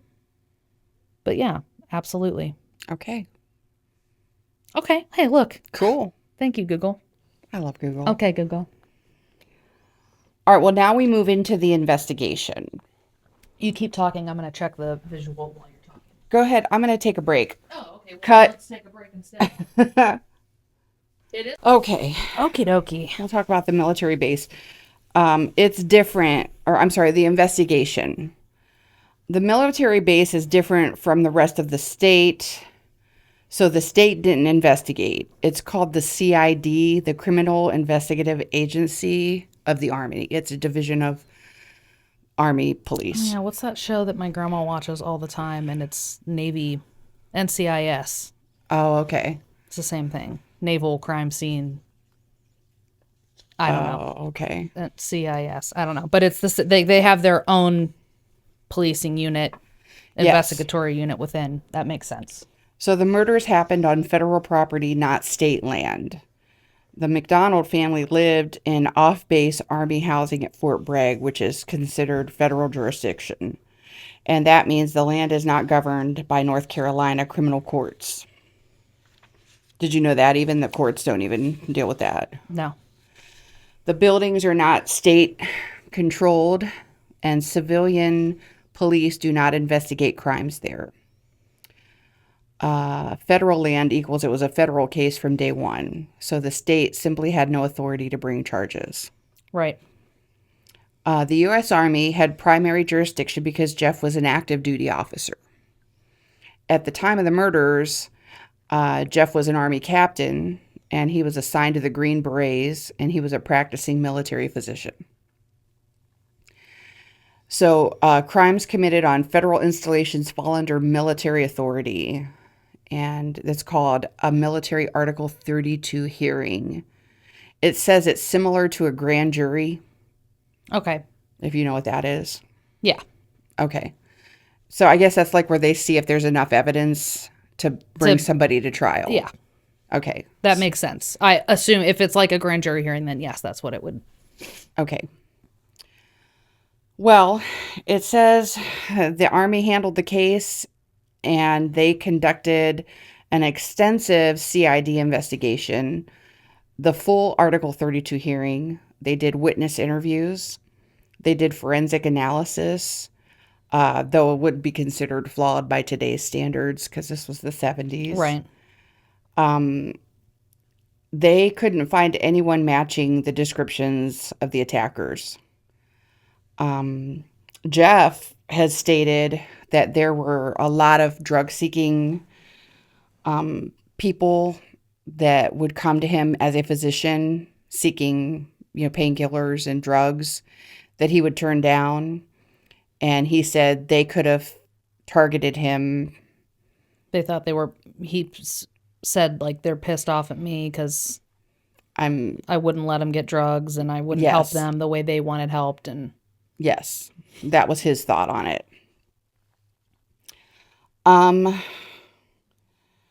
The intruder story couldn't be disproven. The crime scene contamination complicated the case. So when the Army came in, they basically just knocked stuff over, just messed things up. Yeah. And no crime scene preservation. Basically, there wasn't enough evidence to court-martial MacDonald. They wanted to, as he was the person that was there. They couldn't corroborate another person. Can I ask you a question? You can just yes or no me. Yeah. Does it? I don't think that's the same story. Something about the floppy hat is what's sticking out to me. Does it come out? No, he's too young. It couldn't have. I'm conflating stories that aren't related. I thought maybe I had heard of this case, but it can't be because they were only in their 20s when this happened, right? 26. Okay, then it's not. Something about this case is making me feel like I have watched something on it, but it's just not clicking. So maybe not. I was going to ask you if it comes out that he had been with somebody before and there was a stabbing, but that was a different case. Oh, yeah, no. Because they weren't young enough. This was a couple who had this happen in like their 40s or 50s, and then it came out that like, oh yeah, I had been married before, and she died of this weird. There was the staircase. Yes, I think that I was conflating it with the staircase where they lived in Germany for a time, and there was a murder that happened over there or whatever. Wife, yes, yeah. I think that's what I was and then confusing his second it wife with. died the same exact way. And it's not that case, but I do remember something where he kept like I feel like it was him looking at the camera and he kept saying like, I saw the woman in the floppy hat or something, but who knows? I literally watch between so many crime shows and so many podcasts. Right. It blends together sometimes. Yeah. I wonder if you're going to say something at some point and I'm like, It's possible. It's but possible. so far, nothing is like standing, other than the floppy hat thing, nothing is standing out to me. The names aren't standing out to me. Okay. Even the alliteration in the names isn't. So maybe I don't know it. He did it, though. I know that. Well, Continue. He was honorably discharged from the Army. And then when that happened, the Army lost jurisdiction. So now he's not even under the Army's jurisdiction anymore once he left the Army. But that Okay, still didn't give the state authority. The state still doesn't have any authority. So, Well, it's still the Army's job to figure out what crime happened on their land, isn't it? nope, not. Once he left the Army, they lost any jurisdiction over him. So now the case became a federal civilian matter because he lived on federal land. Okay. So the federal has the U.S. Department of Justice, called the DOJ. Yeah. It's not the state of North Carolina. So they're the ones that continued investigating him. Okay. So the only entity with authority to prosecute him was the DOJ, Department of Justice. What the investigators of the Department of Justice noticed immediately was that there was no forced entry. All the doors and windows were closed, locked, or easily opened without breaking anything. They thought the living room looked staged. So there was a coffee table, and it was top heavy. And it was overturned, but it was just sitting on its side, where if there had been a struggle, if you had to throw it, it would have been it would have flopped just landed on completely. its top because it was top heavy. So it's almost like somebody just set it on its side. To make it look like a... Right. They thought it was staged. There were magazines, but they looked neatly scattered instead of chaotically. They weren't like bent or anything. Right. No heavy furniture was disturbed, despite MacDonald describing a violent struggle. So the next thing that they did was, back then they didn't have DNA, but they did have blood typing ability. Yes. So each family member had a different blood type. So there were 4 different, they had one of each of the blood types. Okay. And that's extremely rare in a family, but it let investigators reconstruct who was in each room and when. Yeah, so if Dad was O, if there's O in any of the rooms, Dad was in that room. Or Right. vice versa. Mom was in that room, or whoever, Yes. Or the daughter made it to the living room, or... It definitely helped them figure out that the blood evidence contradicted nearly every part of Jeff's account of what happened. So according to them, his timeline made no sense. Movements that he claimed to make were physically impossible, and that was based on the blood drops, the smears, the location of his pajama top, the distance between rooms, and the timing of the phone calls. So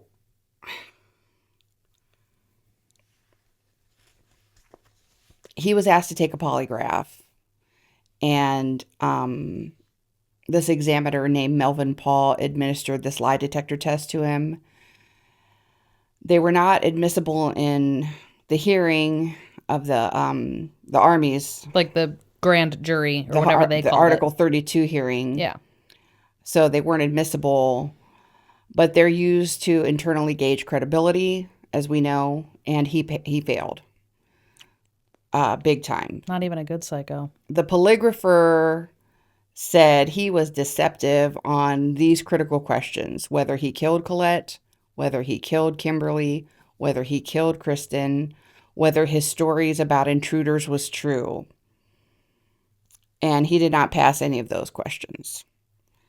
The polygrapher noted that Jeff was breathing erratically, tightly controlling his responses, showing inconsistent physiological reactions, and possibly trying to manipulate the test.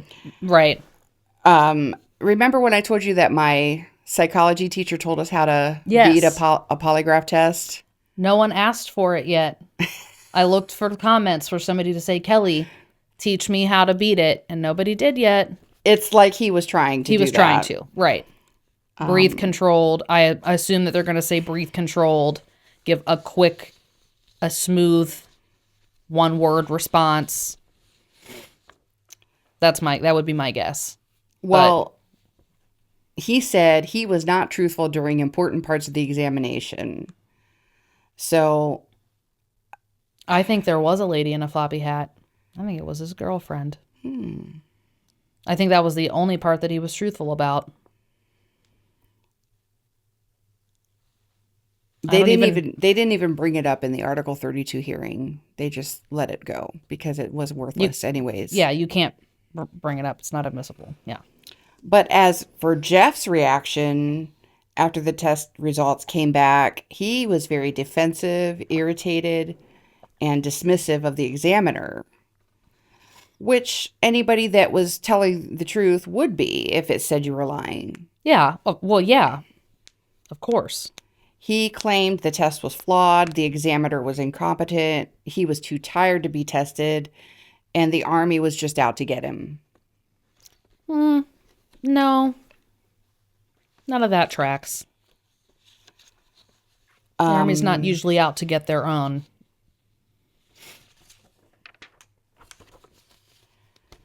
Okay, as far as composite drawings, the CID, which was the Army's first, their investigator, they produced composite drawings of the four intruders that Jeffrey had said had attacked everybody. And it was the blonde woman with the floppy hat and long blonde hair, 2 white males, and 1 black male. The most famous sketch, based on Jeffrey's description of the hippie girl, she was a white woman with long blonde hair, wearing a floppy hat, carrying a candle, saying, "Acid is groovy, kill the pigs," and looking like a Manson-style hippie. Which all the girls looked like that back then. I was going to say, it's just the fucking vibe. There was a problem with the sketch, though. Jeffrey changed her hair length, face shape, and hat style in later interviews. He once said she was very pretty, and then later he said she was strung out and wild-eyed. He couldn't describe her nose, mouth, eyebrows, or chin consistently, and he added or removed details depending on who he was talking to. Investigators thought the drawing looked more like a generic hippie stereotype than a real person. But a local 17-year-old drug user named Helena Stokely resembled the woman MacDonald described, and she really resembled the sketch. She's just a fucking plain-faced blonde girl. She was blonde. She was seen to wear a floppy hat all around town. In the movie, it talks about these boots, these white go-go boots that she would wear. Mm-hmm. She was a heavy hallucinogenic user, so she did do drugs. Yeah. Sometimes she walked in the neighborhood late at night. She told people she might have been there. She should, like, straight up, I don't fucking know.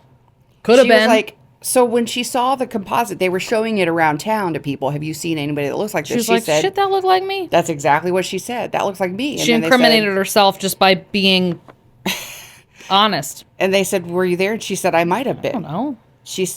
Then she would recant. I was high as hell, bro. Then she would confess again. And then she would deny it. Then she would suggest that she felt involved spiritually. So her accounts changed constantly. She would be wrong about clothing or weapons used or the number of people that were there.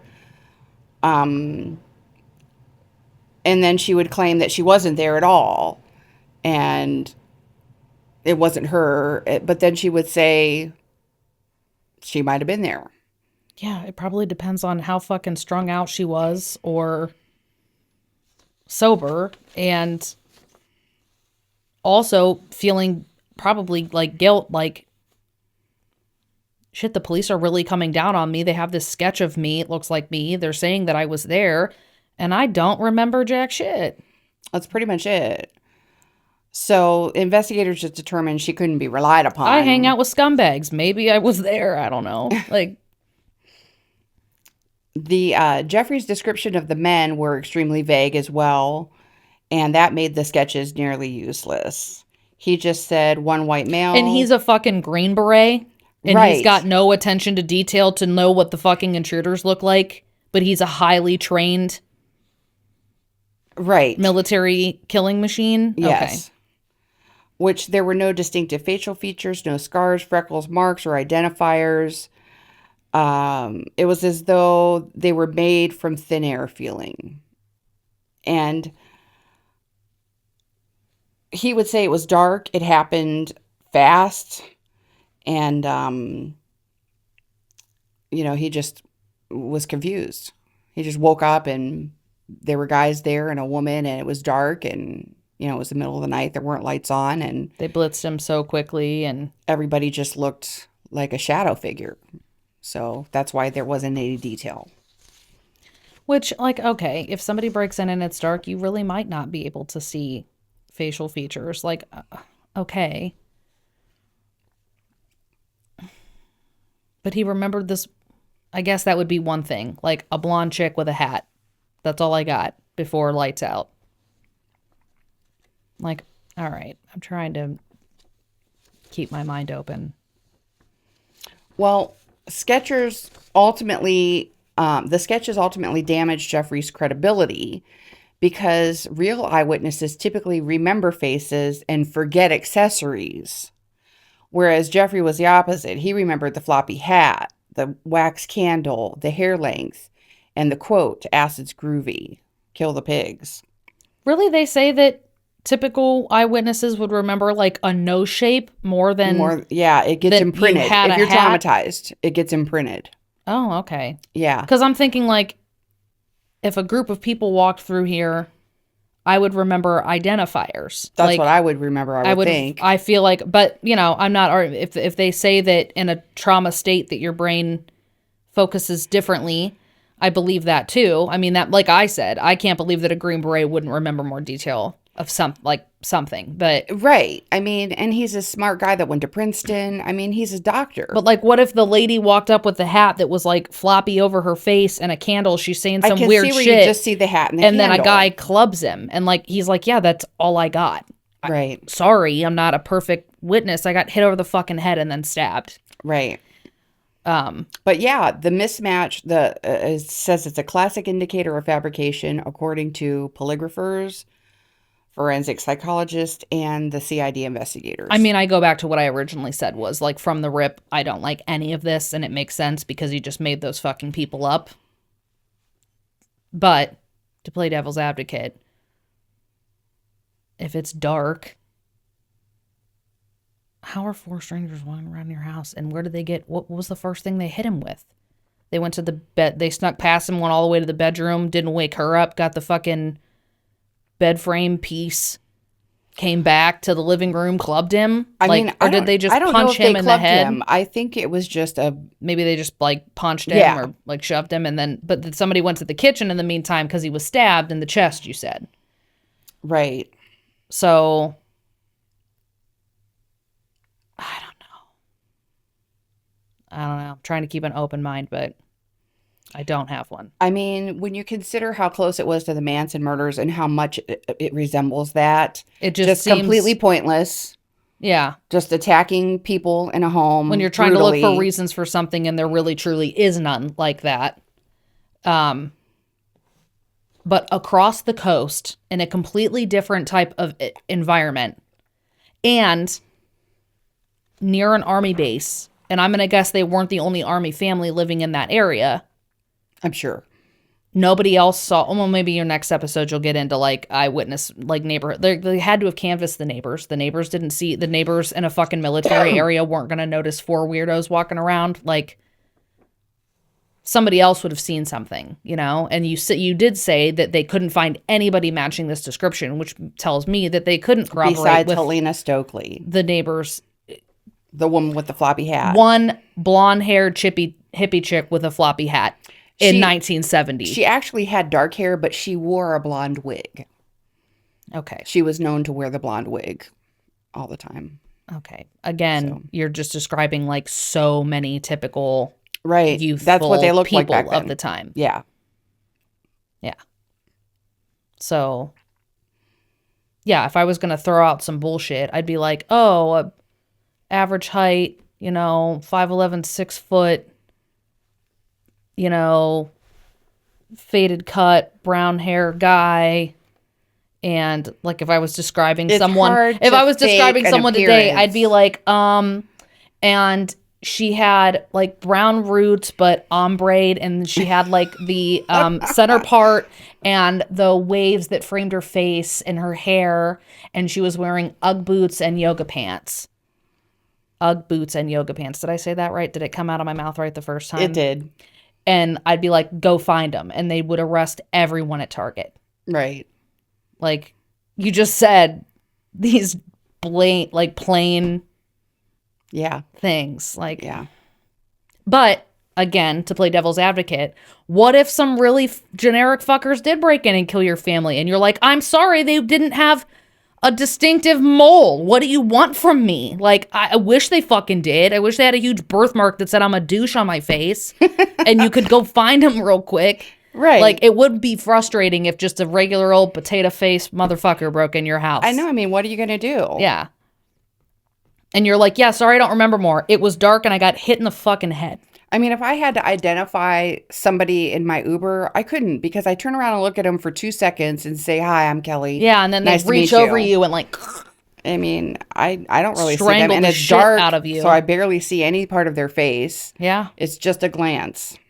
yeah. So, yeah, I couldn't identify. Well, I had a murderer in my car, and the detective called me to see if I had my camera footage, and I couldn't have told you what she looked like other than that she had huge, long, fake eyelashes. The only thing I remember about her. Blinking at you like this. Yeah. With her And she was wearing a bonnet. I remember what she was wearing. You remember those identifiers, but not the face, because you got a quick glance. Yeah. And that's how I feel like, depending on the situation. Now, like when I would go to work, when I worked in downtown Canton, if I got a vibe from somebody on the street that they were like unsavory, I would look at them and I would immediately do like height, build, hair, any like facial hair, like any identifiers like that. Like, really? I would. Oh yeah, I was incredibly aware of my surroundings because I was Jeez. always afraid of like, what if something happened? And I know. all I do is watch crime stuff where they're like, I don't know what they look like. Not this bitch. You better come at me from the back and blitz the fuck out of me, because I am gonna remember what you sound like, what you smell like.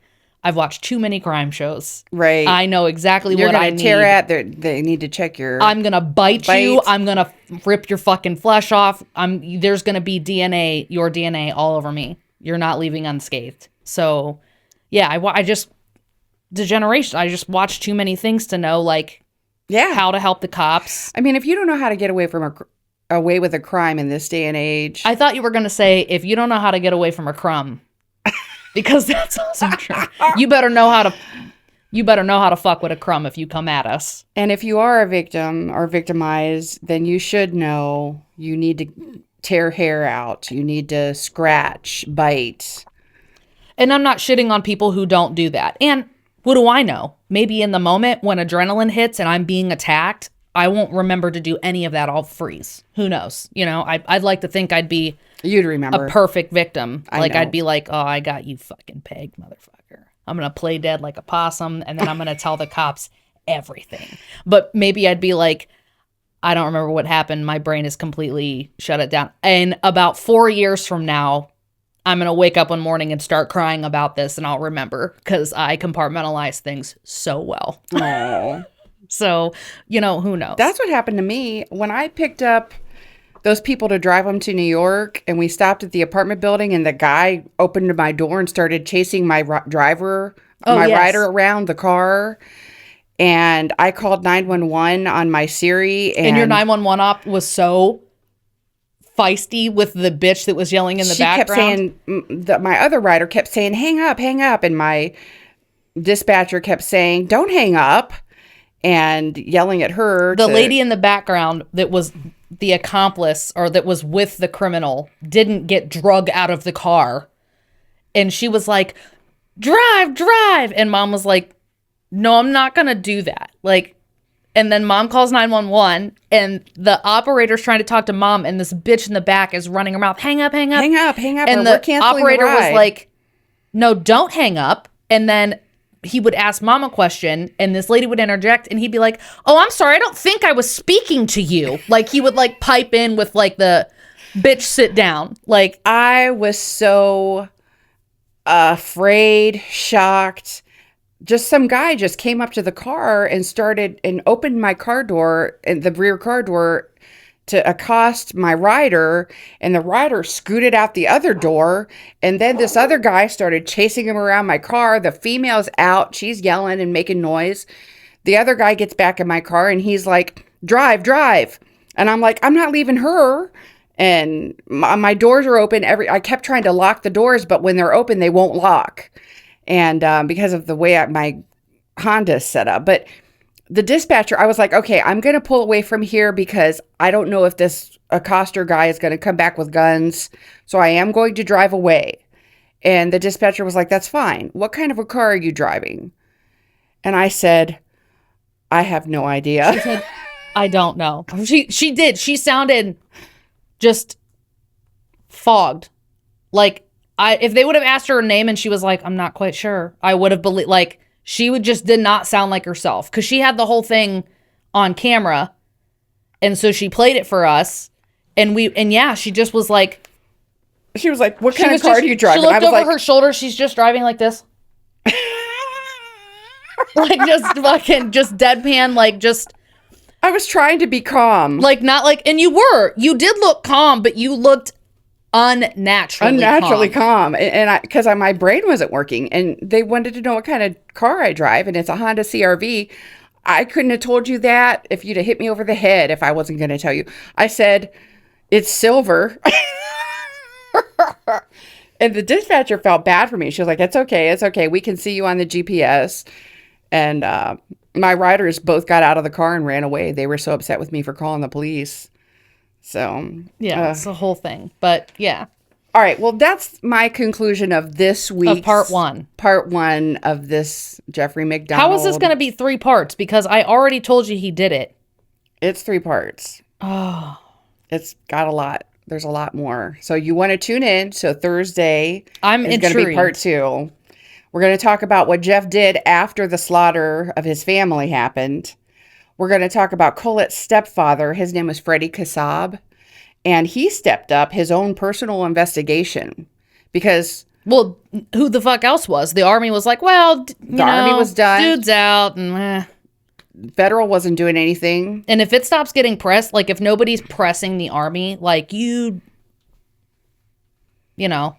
Yeah, nothing was going on. They're not gonna say anything. What's that? Don't ask, don't tell, which I know is something different, but it kind of spans across the board with the Army. Like, if it's not a problem, just let it go. Yeah, but sweep it under the rug. Yeah, but yeah. So Freddie, the stepdad, he had his own personal investigation because he wanted to discover who really murdered his family. He wanted to know. Yeah, I would assume that there are other people other than the husband that were emotionally invested in this family. Right. Yeah. Colette's parents. Let alone the neighbors. If this was another Manson family, don't you think that area would be like, where the fuck are these people? And like pressing for information if they just think random attacks are going to happen. And oh, for sure. Pigs going to get written in your blood. Yeah. I mean, doors were getting locked around there, I'm sure. Yeah. So... Okay, well, I almost hope I'm wrong because it'll just make it, I just want whiplash from being like, well, what? But I know I'm not. It's hard to have this. Don't go home and Google anything. I wouldn't do that. Because you said you were going to look for pictures. I would do that. You know what? I won't look for pictures because it'll blow it. Right. So I won't. I'll let it go. But okay. Just wait until after Saturday. It is making me nuts because... It is really reminding me of something else I heard. I know it's in one of my filing cabinets in my brain, and I'm like thumbing through all of my crime files right now, and I know I'm like wondering if it's going to come to me. Like the name MacDonald started sounding more familiar the longer the story went on. I was like, hold on, Let's go to the M file. Well, the woman with the floppy hat, when you said you remembered her, because she plays a big part in the case. Yes. So I was thinking maybe you have watched it with me. So maybe, and I don't remember that shit that you were talking about, visual. What was it's it called? called Fatal Vision. Fatal Vision. That's the name of the movie. It was actually a book that they made into a movie. I think I saw, I don't usually, well, that's not true. I do watch movies, but usually if I'm remembering something, it's from a true crime doc of some sort. The movie is excellent. So, I won't watch it until afterwards. Did you ever see the movie The Office? Oh, where the guy's like, "That's my stapler. That's my stapler." Office Space. Office Space. Not Yes. The Office. Office Space. That's my stapler. Yes. I'm pretty sure that's my stapler. Yes. Okay. I want a piece of cake. So the guy that's always like, "Yeah, I'm going to need you to come in." Yes. He plays Jeff. He's got like a 4-letter name. I don't know what his name is, but he plays Jeff. He's excellent. I love him. Gary Coleman. Yes. Isn't that his name? Gary. I'm not sure, but Gary Cole. I think that's his name. And it's then Gary something, I thought. This guy with this big nose, he's a famous actor. He plays the dad, Freddie Kassab. He's excellent. I can't think of what he's got an unusual name. I can't think of what it is. What else is he in? I honestly can't think. Big nose actor. Well, anyways, if you, for our listeners, if you Google full movie Fatal Vision, you can actually see the movie, and it's excellent. But don't do it. Or wait till after. Only watch the first 15 minutes. Right. Wait till after. Yeah. Wait till after our series is over, and then watch the movie. It's worth it. Interesting.